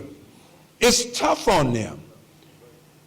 We just found out that there are many college students that are hungry because all their money is going toward their education, and they're actually up there on the campus, hungry, going without having something to eat, trying to get their education to better themselves, only to get out with your master's degree, and then they're not hiring in that field no more. 41% of black men with master's degrees are in jobs they overqualified for, because they won't give them a job in what they mastered in. See, the enemy is setting it up almost to force us to do something for ourselves. I mean, because that's what it may take. When you don't have a goal in life and you're aimless, this is the psychological fallout. It lowers your self-esteem. When your self-esteem is low, you're trouble for society, because you don't look to pull up on somebody else's strength. You look to pull other people down. When your self-esteem is low, in the book of Judges, the Philistines had low self-esteem. The word Philistine became to be known people who gravitate toward material worship and reject everything of spiritual value. So when Samson was whooping the Philistines, they said, well, we've got to find out how he's beating us. And Delilah comes and says, well, the strength of him is in a secret, lies in his hair. So when you go read the book of Judges, and you'll find out when they found out his strength was in the 7 locks of his hair, not one of them tried to grow long hair. Because when people want to know what makes you strong, they're not interested in being strong like you. They want to make you weak like them. So this is the kind of society we in. So when you have low self-esteem, you ain't trying to find other people's strength so you can get stronger in life. You're trying to find ways to make them weaker. So it makes us trouble for each other. Because people can't lead us unless their sense of self-esteem is better. And so it'll make many of us work to pull that person down. It lowers our self-worth. We don't really value ourselves that much. You can tell us so many great things about ourselves, but it's almost as if it was never preached to us. I can't see myself in that greater light. So when the believers were with Moses and they saw the great things that God had done, when they got right to where God was going to fulfill his promise, they started fighting each other over faith. Because God said, man, I got something great for you, land flowing with milk and honey. And you notice these two fluids, milk and honey, man's scientific efforts can never All human exertion has proven they can never duplicate what Allah has done in the belly of the cow and the belly of the bee. You can make milk, but it's clear it's imitation. You can make honey, but it's clear that it's imitation. They cannot duplicate what Allah has done between a mammal and an insect. Think that over now. So when God says a land flowing with milk and honey and man can't duplicate it, that becomes a whole new world and land where God himself has to rule. And they right there, he's going to fulfill his promise. And they broke out and started fighting each other. And the man said, well, what's the problem? I said, well, didn't nobody tell us it was giants in the land? And they said, well, did you get the report? They said, yeah. And the believers heard it. And the Bible says their hearts melted. Because they heard the talk. We can't do nothing over there. You know, that's a hell of a thing when somebody even take what God promised you and put a negative thought in your mind about it. That's what low self-esteem does. So they said, man, he promised us that, but it's giants over there. We ain't never gonna overcome them. He didn't tell us about that. So when the hearts, the Bible says, so this was an evil report, and then their hearts melted. That means your heart ain't in it no more. You ain't even looking for the new world no more. Forget the new land and everything. It's negative thought been planted in my head. Now I can't even, I got to try to get myself, I might even leave this thing here. I don't know how we got to this. But you've seen your Lord's work. We're not talking about the people that didn't see the work of the Lord. We're talking about folk that have seen his work and been a living witness to it. Lost faith right there. And they started questioning the man. These giants you saw and everything. Found out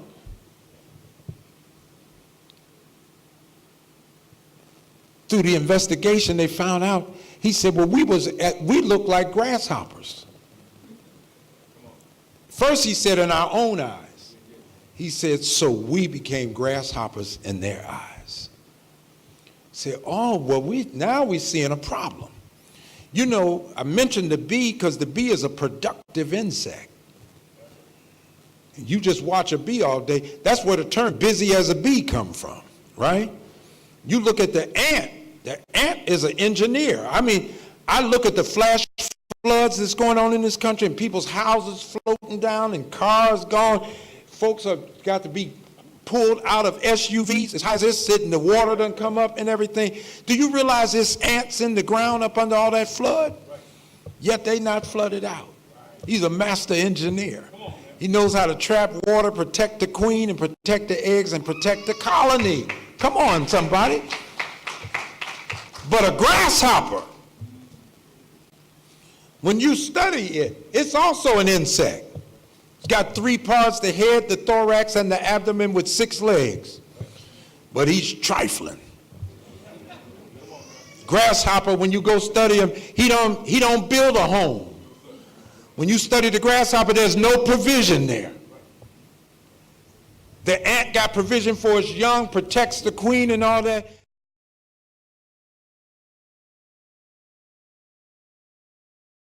Ain't got no goal in life.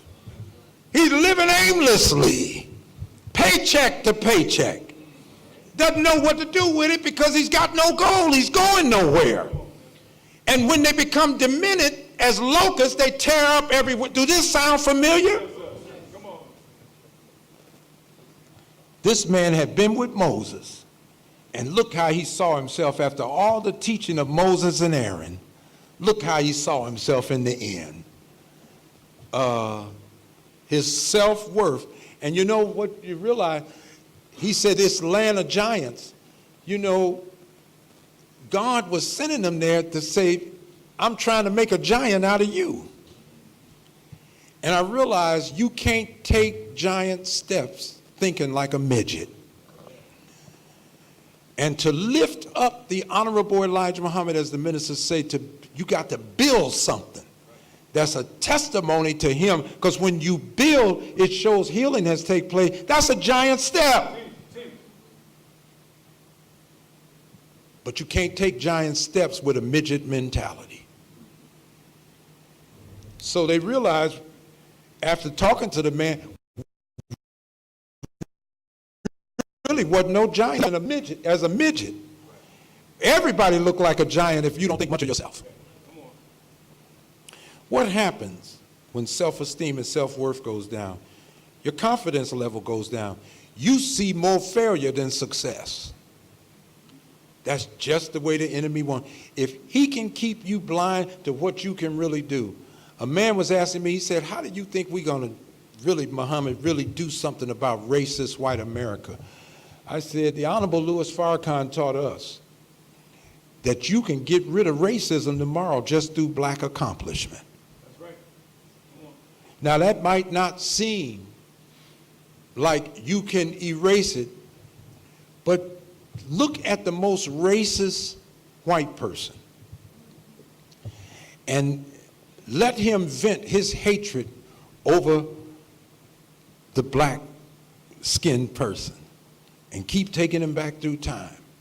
And he'll use the N-word to refer to you till he get to the ancient civilizations where we built the pyramids, where we built. He knows this is masterful work. And when they look at the ancient civilization, go study white folks. Read some of their books. Go online and look at some of the things with the ones that's got the Nazi thing. When they start looking at the great civilizations that we built before, they don't use the N-word. Why? Because it's hard to call you something like that when you can produce something like that. When they open their mouth, it's a contradiction. People would look at them and say, how could you say that about them when they have built this, that, and the other?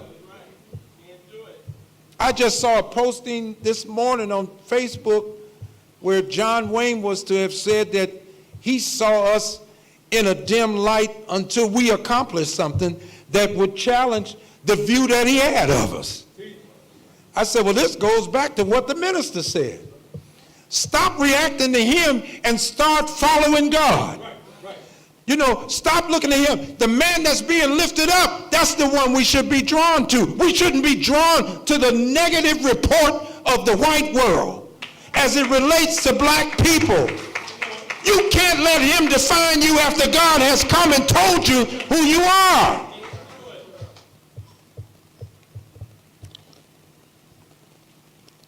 So once I perceive more failure as success, the disintegration of the black family, what does that do to us? We lose. Every human being wants closeness. In truth, every human being wants to love and be loved. Once the minister taught, he said, love is so important, God gives to every creature a mother, that he puts love in the female for the offspring, so that the offspring has what it absolutely needs in its development. And what happens when you don't have love? Well, they've talked to many of our young women, because right now, this is the new argument among white people. We've got little gangsters and thugs in our neighborhood, they say, because most of the children are born out of wedlock. And when you look at the statistics, most of our children are not born out of the marriage between a man and a woman, a cohabitation between man and woman for sure, not marriage. And when they poll these teenage girls, and you see them, they're not even 20 yet, they're all pushing strollers down the street. They wanted somebody to love them. And so from their own bodies, they brought forth someone that could really be close to them, because we're feeling the absence of real love and closeness. And the real problem is the young black men are growing up on the streets not feeling the love.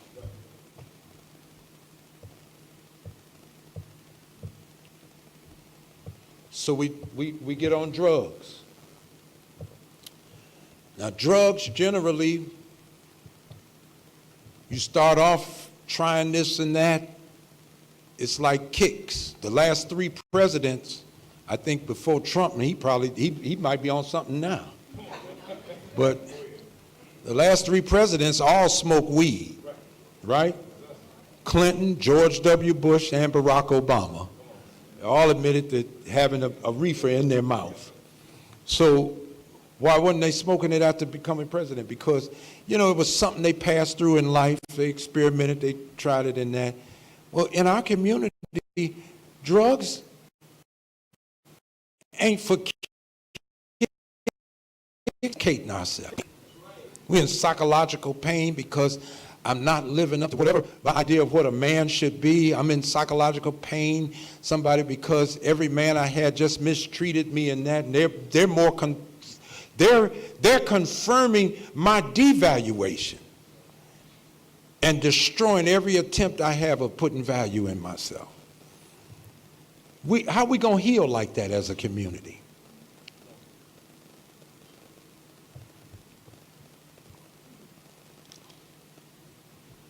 So we got a substitute form of gratification. And the drug only going to keep you high for so long. And he's manufacturing this stuff. Now, we've lived through everything he put on us till they went in that lab and made that crack. The crack was the one thing that separated the mother from the child. That's when you start finding babies in dumpsters, laid up on a step somewhere, and somebody just walked off and left them with the scourge of crack. With the family breakdown and the absence of closeness now, the strain in relationships, my God, the gang has taken on the role of the family. And every human being's sense of needing to belong, the gang gives the young brother on the street a sense of belonging that he's not getting in the home. Listen, and even for the nation, you know, families in the 50s and 60s just used to say, all I got to do is keep my child off the street, and I'm pretty much home free. Hell, you can keep them off the street now because some homes are like the street. The dysfunctional activity going on in many homes is worse than standing on the corner now. You know, standing on the corner just meant getting up wine and guys harmonizing and everything until you got tired of singing that night and they went in.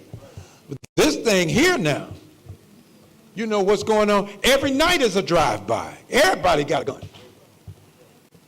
gun. And by the devaluation of ourselves. Now, they can't devalue you. If you really learn something and grow into adulthood, then they try to change your mind. They got to do it while you're a child. That's why when you read about Pharaoh, he don't talk about attacking no men. When he brings his cabinet together, he talks about attacking children. So he tells the midwives when they give birth, kill the male, spare the female. So he's starting to deal with the offspring. He said, I can't do nothing about the folk that we've already had in slavery. But what we got to do now, since they don't want to be slaves no more, we got to make them ineffective because they're growing in numbers. So if they can get you in the early years of life, and I have to say as a baby boomer, they doctored on us. I grew up under, the only Tarzan I knew was Johnny Weissmuller. Y'all don't know nothing about him. Everybody been Tarzan now, but I grew up on Roy Rogers and Dale Evans. They had time to sing a song.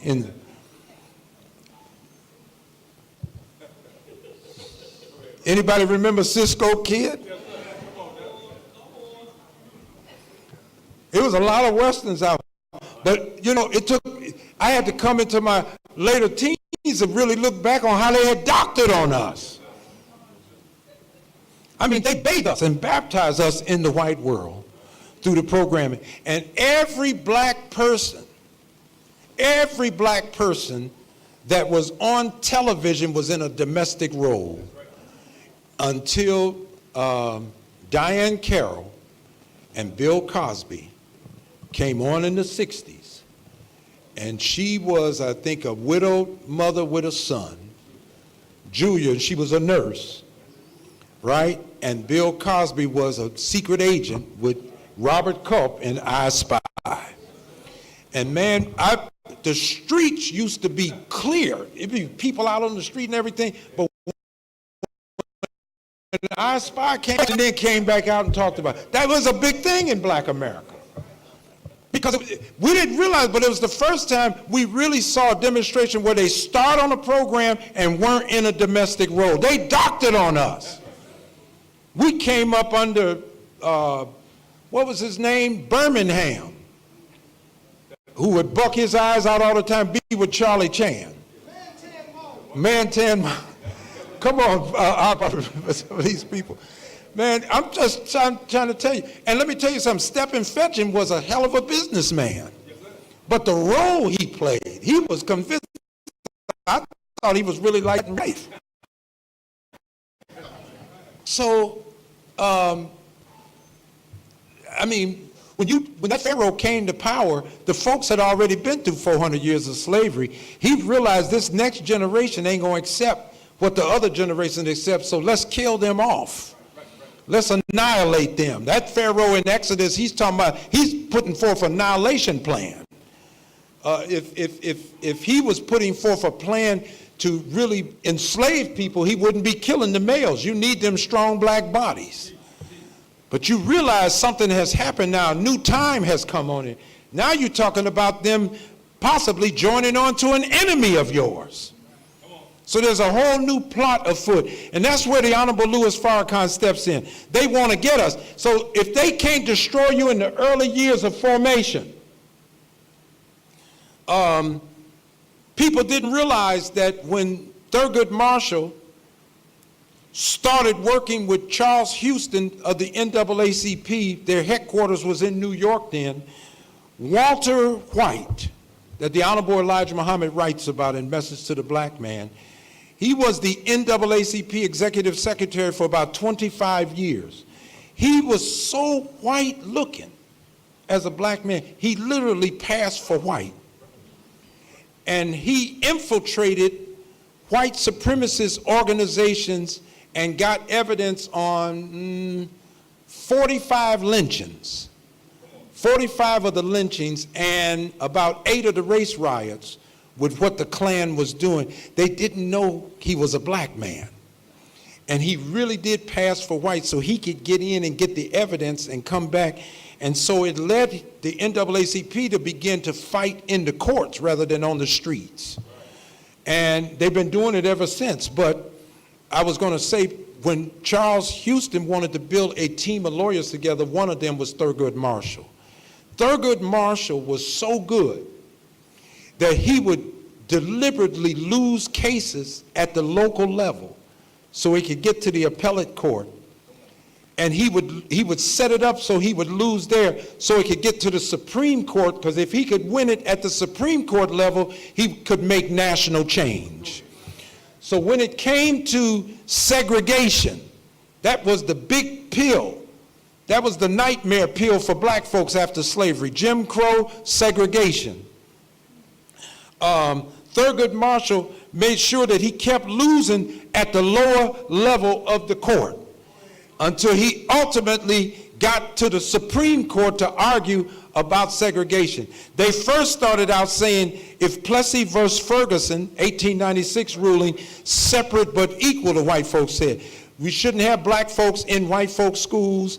All black folks should be in black folks' schools. You should be separate, but it should be equal. Well, Charles Hamilton would go in the South and take pictures of the condition of the black school, and then take pictures of the condition of the white school to show they were not equally sharing the tax money.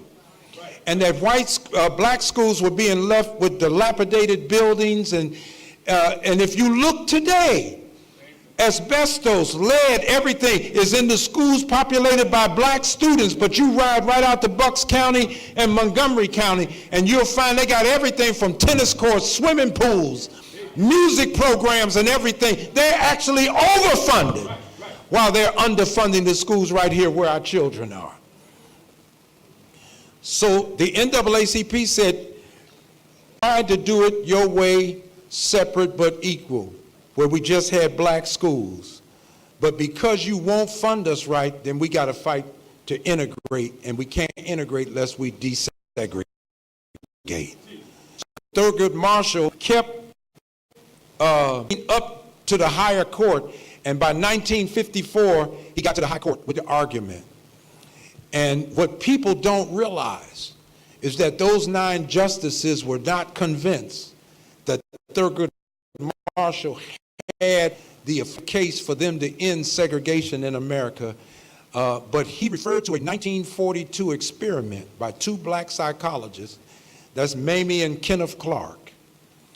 And they were able to bring them little black children into that courtroom and put the white dolls in one place and the black dolls in the other.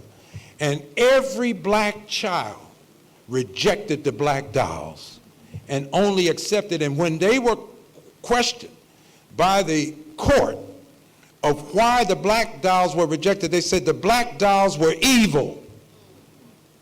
And they looked at the white dolls as something that was more beneficent and friendly, and they had an affinity for the white dolls even though they were all black children. And Thurgood Marshall said, these are the scars of segregated living. This is what it has done to us. We've devalued ourselves. Our self-worth has gone down, and you did it from the early years of formation. That's why he used children rather than adults. 40 years later, Mamie and Kenneth Clark revisited this experiment, and almost to the child, black children are still rejecting the black dolls and only accepting the white one. We're not understanding the deep, wounding effects of white supremacy. And what they do, they institutionalize it so that it's a practice in the policies, it's a practice in the curriculum and everything. And, you know, you can stay and try to fight this, and then all you're going to do is find out they're doing something else to you over here and there. No, the minister is saying it's time for a new world. This world is being judged. They got to scrap this world. And something new has to be built. Yeah, you're going to take a hit. Well, y'all just racist in reverse. You're only talking about black children, or you this, that, and the other. Yeah, they're going to cry out because you're exposing them now. And you're not accepting his world now. You're starting to reject his world. And that means you're starting to reject him. That's the best thing that can ever happen in your life today, is that you reject him and start accepting your own and be yourself. So, oh man, we could go on with the things, but manhood has been turned upside down. And so now we want to go to the hood you wanted to heal. You have the arduous task of turning young black men right side up. When a man's manhood is tied to who he can take down that looks like him, and you can go out there, but you got to realize where his thinking is. His thinking is, I mean, he's a trooper already. And some of us go out, not you in here, but some of us go out with the thought of breaking up the gang and trying to fit him into some institute. He don't want that. That's why he built something out on the street. When 4 years after the Civil Rights Bill was passed, my family moved from a poor neighborhood, and we moved in the South Shore area of Chicago. That's where Mas Mariam is. But we were further back east near the lake. So it was almost, you know, all white over there. And so some of us that grew up fighting other black gangs, a whole new experience hit many of the black families as we moved over there. Now, all the gangs that we were fighting were white. And these gangs, now that I look back on it, the white gang, they basically was a gang of guys, and they had one white guy, and he was their leader. That was the gang. But when you went into black neighborhoods, even the impoverished neighborhoods, and studied the structure of the black gangs, they had generals.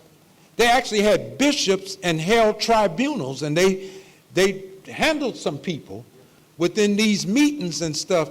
And you realize the young people had set up a whole new government on the street. They wasn't listening to nobody else. If you violate their rules, they had executioners to deal with you in the way that they handle things. But my point is that they're not just a group of guys hanging, following the influence of only one person. They actually got a structure out there. And they deal with people within their own structure that violate that structure. And for us, we have to realize that anytime we're not living in civilization, we're living a jungle life. And that's what the lesson says. Our people live on this continent, but they are the ones who strayed away from civilization. Civilization, it means you got knowledge, you got wisdom, and more important than knowledge and wisdom, you got understanding. Because the minister said you can have knowledge and wisdom, but understanding unlocks it. That's where the real energy is, in the understanding. And we can't lift up his name. We can't lift him up as a man without understanding. Because once we understand it, we'll start building. If you really knew what was coming, man, you'd be running. The messenger said you should be running toward my call to you. But you really don't feel that it's falling, that this world is falling. You really don't see it coming down. Signs are all around us, man, but somebody's changing the language. And they're making us talk a language to try to fit into this world, man, but this world is coming down. The children already instinctively know it, so we can't connect with them because the language ain't the same.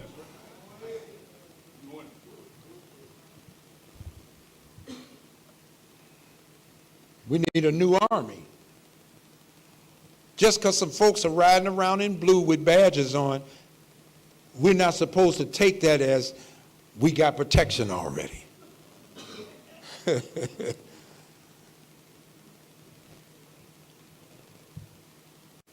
If you go to a primitive tribe in South America or Africa, there are no police there. So how do they keep things in order? The men of that tribe step up to the plate and make sure that order is kept. Now these people barely got straw on them. They never wore a suit or a pair of shoes. They just running around in the forest, but they make things from the environment that they in, and if you stay among them, they got a taboo system. You say, well, why are they stringing that person up? He taboo. He messed up. He violated something that was sacred to us. See, when you want to heal something, man, your healing state, it's got to become sacred to you. Even to the point, man, you want to live and violate this kind of thing, you're going to pay a price for that. Now, it's not the time to pay the price now because we have to be sufficiently taught. But ultimately, we have to protect the community. Hey, just like you would protect your mosque, if the earth becomes your mosque, and that can happen if you become wide awake. You'll see more territory than these four walls. If you're conscious, you become awakened more, you begin to see more and more people. In fact, 98% of the people are dissatisfied. The question is, do we have that which would bring satisfaction? Do we have that which would heal us at every level of our existence? That means bring me a message that don't just make me feel good on a Sunday, but I can use it Monday. Bring me a message that makes sure that I'm not learning something good while my child is being destroyed. Bring me a message that makes marriages work. Bring me a message, man, that makes us, if we live in close proximity to each other, that we work with each other.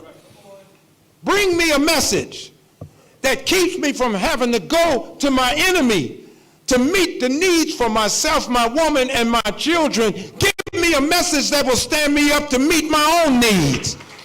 I don't need a woman looking at me. I need one looking up to me. She can't look up to me if I ain't doing nothing to look up to.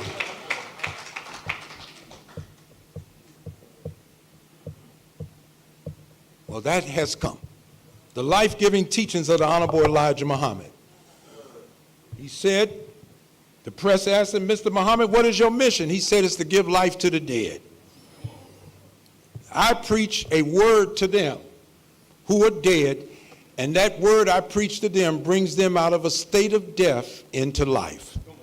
So the minister said, everything we need is in the word.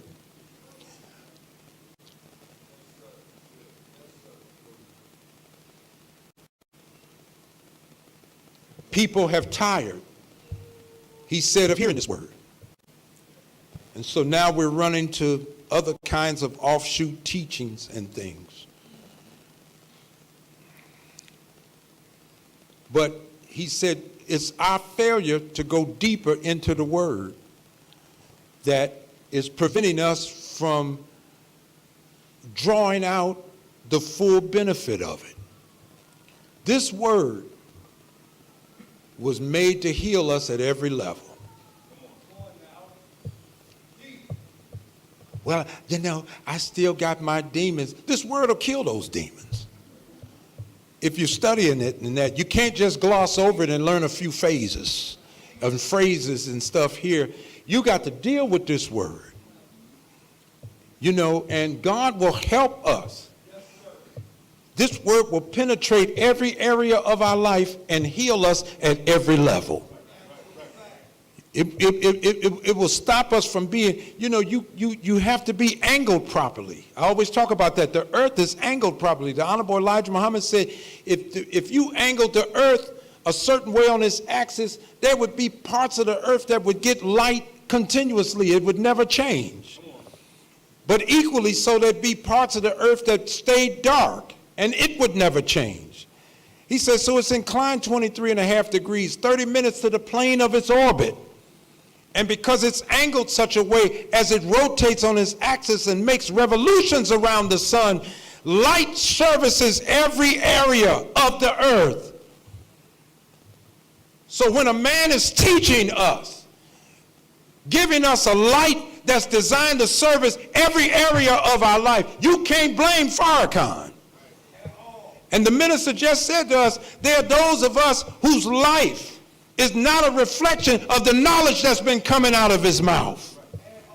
So, you know, the people may look and say, well, that person's supposed to be with Farrakhan. But that don't mean they've angled themselves properly. Because when the earth is angled 23.5 degrees and 30 minutes to the plane of its orbit, every area is getting light. You can't be a good paper seller, but you beat your wife. So you got light in one place and darkness in another. Why are y'all listening to me?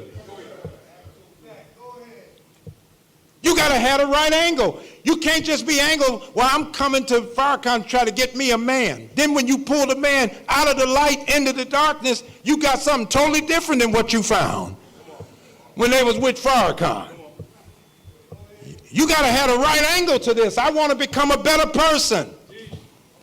Surely I have turned myself to thee, trying to be upright. To him who originated the heavens and the earth. That's the kind of angle you got to have. That's the kind of mindset and attitude you got to have toward this thing. Then your mind will be ready to receive what the Honorable Louis Farrakhan has given us to help us to be better. What good is that? You're no good to me or him. To be a good soldier here, you're not a good father.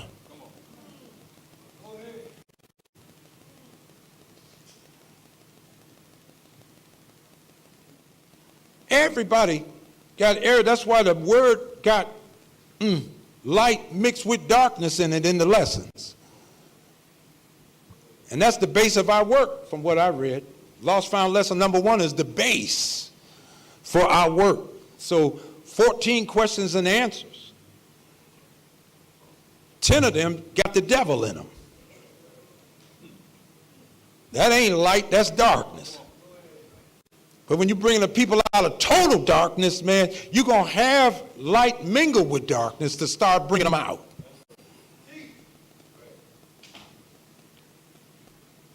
The earth angles a certain way in a certain season, and the sun will come out and it's 0 degrees outside. You say, well, how can that be? How can I come out one day in a season and the sun is out and it's 93 degrees and humid? And get to another season, same earth, same sun, and it's 0 degrees outside. It's because the earth has angled itself in a certain way proportionate to the sun's light. And so it's not giving off what it gave off in that season. Every season in life ain't the same. The first thing to do when a wake-up message comes is to try to stay awake. Something you and I can't do if we don't keep feeding from it. And the minister was told, brother, what I've given you is a wake-up message. Don't change the teaching while I'm gone. So if you go change the teaching, and the teaching was designed to wake you up, guess what's going to happen? You're going to fall back to sleep again. This message from the Honorable Elijah Muhammad is good enough for us. And when he got it in the 30s and gave it to people, when he got out of prison and got to rebuilding the nation, if you go study the Nation of Islam, this word was so powerful that even people who did sin in the dark turned themselves in. Can you imagine this? This is how much you had people wanted to be right with God. Oh, that ain't happening today. But folk were trying to make themselves better. People left his face. It didn't even occur to them they could fail. That's why they accomplished so much. Because where there's a will, there's a way. So we got to start preparing our minds for lifting up the name of the Honorable Elijah Muhammad, and ultimately we have to lift up the name of the Honorable Louis Farrakhan. How do we do that? We got to build something. I'll leave it at that. Assalamu alaikum.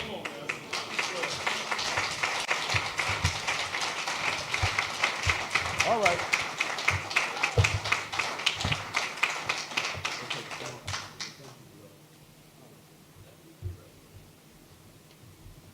Brothers and sisters, give him another round of applause. Our Delaware Valley Student Regional Minister, Student Minister Rodney Muhammad. All praise is due to Allah. As our brother has left the rostrum, he's given us a full meals a day on a spiritual and psychological level. I have 3 questions I'd like to ask. How many are for their first time today? How many first-timers? Any first-timers? Merci. Our sister here. Anybody else on this side? Our sister, let's give her a round of applause. All praise is due to Allah. And my next question is, how many believe that what they heard today is true and that it's good for our people and all fallen humanity? May I see your hands? All hands are up. All praise is due to Allah. Well, the next question is, if you are for your first, your second, or even your third time, and you believe that what you heard today is true and that it's good for our people, and you'd like to take the next step and help the Honorable Minister Louis Farrakhan with this work, as there's so many of us that have come in, we're trying to help with the work. And the first work is to help self, improve ourselves. We'll get to that a little bit later, but is there anyone today who'd be willing to come forward? You've been out for your first time, your second time, or even your third time? Anyone today? Anyone? Well, if you're a little shamefaced, a little shy, a little bashful, and you don't want to come up and shake Brother Joseph's hand or anything like that, then you can go right to the secretary table immediately after prayer, and the secretary table will handle you very professionally and with a loving and kind smile and give you a Assalamu alaikum at the end. So with that being said, we're going to move right on. But let me just say it this way. To my sister who's out the first time, on behalf of the Honorable Louis Farrakhan, could I, on behalf of him and our student regional minister, just shake your hand just because you had the courage to come out today and at least know who you are? Is that okay with you? Okay, well, praise be to Allah. I'm coming right down.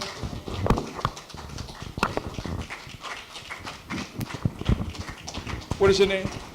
It's Sharana. Sharana. Sharana? Sharana. Sharana. Give her a round of applause, brothers and sisters. Thank you for being here. And on his behalf, I said I shake your hand. Thank you. And if you'd like to know more about yourself and the Nation of Islam, and just as Brother Rodney was saying, 50,000 years ago, they weren't saying Negroes or niggers. We was the black man and black woman. We were doing great things. But if you'd like to know more about that, see Sister Arlene, and she can tell you more about those classes, okay? Thank you very much. All right, give our sister another round of applause. All praise is due to Allah. Brothers and sisters, we've, like I said, we've been well fed. I'm not going to belabor the point. We're going to move right to the next aspect of our meeting, which is our charity portions, and we're going to move very quickly. We're taught to be, as followers of the Honorable Elijah Muhammad, to be quick thinking, fast moving, cleanliness, inward and outwardly, right down to the modern time. So since we are in a modern context, who would be willing to give the first $100, $50 at this time?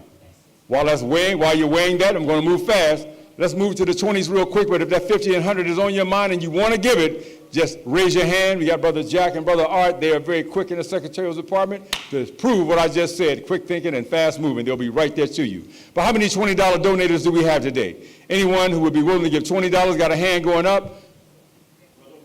Brother Walt, thank you, Brother Walt. Brother Walt, always charitable. Give him a round of applause. Yes, ma'am, Sister Peggy, on this side. Sister Ayana, thank you, Sister Ayana, for giving $20. All praise is due to Allah. And while that's going around, we, like I say, charity. Yes, sir. Brother Roger, $100. Thank you, Brother Roger. Good to see you back, beloved. I've missed you for the last couple of weeks. I haven't seen your face. But it's always good to see our brother. He's always charitable. And all those that are give, we thank you for being here. Yes, sir. Brother Austin, thank you, Brother Austin. All praise is due to Allah. Always good to see you too, beloved. Good to see you in the house. $20 is on the table at this time. Any other $20 donators as we move very quickly? You know you want to get home. I don't know what you had planned for the rest of the afternoon, but I know that you have something planned. And we're not going to abuse your time. We want to go ahead and get you out. $20. Yep, got another hand up. Christopher? Brother Christopher gives how much? $20 coming from Brother Christopher. FOI, all praise belongs to Allah. $20. Anybody who may have second guess it a little bit later, you do have 20, you can still turn it in to either Brother Jack, Brother Art, or even go to the secretary table. And if you need a receipt, we have those available in the house. $10 is on the table right now, brothers and sisters. Are there any $10 donators today? Brother Paul hand grows up. Brother Robert, Brother Paul, and there was somebody else back here. What's our brother? Back here in the back, I saw another hand go up. Yes, sir. Give them a round of applause. Give them all a round of applause for their donation. $10. Brother Battle, thank you, sir. All praise is due to Allah. I see another hand going up right next to Brother Battle. Who do we have over on that side?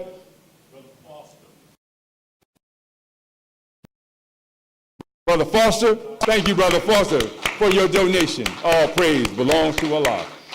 Brothers and sisters, I got a hand up in the back. Is that Brother Vincent? What you got back there, Brother Vincent?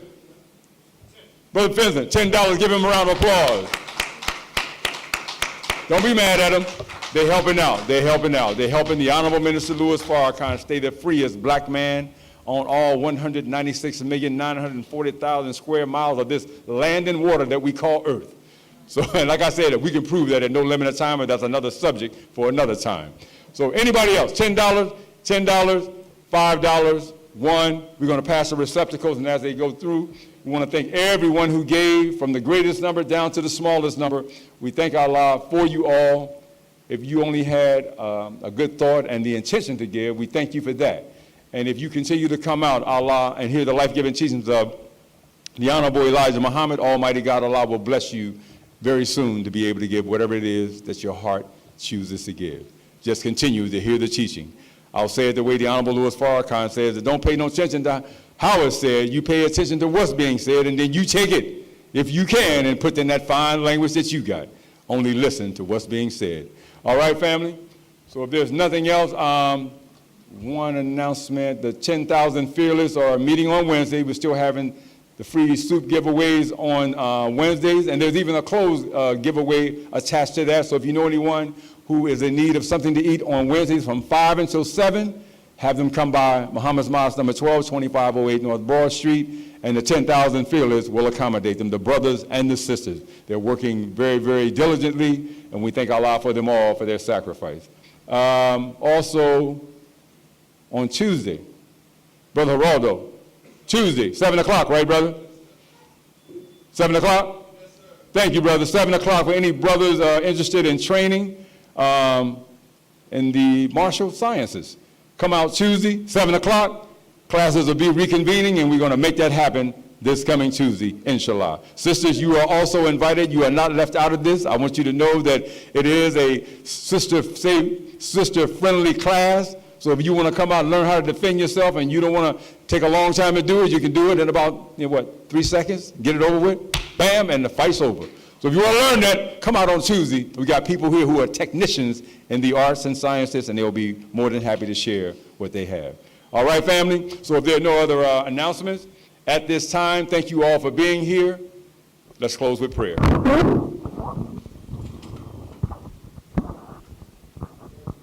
In the manner in which you are most comfortable, follow along silently. In the name of Allah, the Beneficent, the Most Merciful, the one God to whom all praise is due, the Lord of the worlds, the Beneficent, the Most Merciful, Master of the day of judgment in which we now live. Thee alone do we serve, and Thee alone do we beseech for aid. O Allah, guide us on the straight path, the path of those upon whom Thou hast bestowed favors, and not the path of those upon whom Thy wrath is brought down, nor of those who go astray. Say, He, Allah, is one. Allah is He upon whom we all depend. He neither begets nor is He begotten, and there is none like Him. I bear witness that none deserves to be served or worshipped besides Allah, who appeared to us in the personage of Master W. Farad Muhammad, and I further bear witness that the most honorable Elijah Muhammad is His most exalted and risen Christ, and I further bear witness that the most honorable Minister Louis Farrakhan is their divine reminder, warner, guide, champion, and standard bearer, and I miss today. I mean. Brothers and sisters, our meeting is dismissed. Go in peace. But if we are aggressed upon, we're taught never to be the aggressor. But if we are aggressed upon, we fight like hell with those who fight with us. Assalamu alaikum.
Assalamu alaikum, brothers and sisters. I was just informed that for those who want some bean soup, the MGT has provided that for a small fee in the back in the hallway cafe. So go through the exit doors and get your bean soup to balance out your meal. Assalamu alaikum.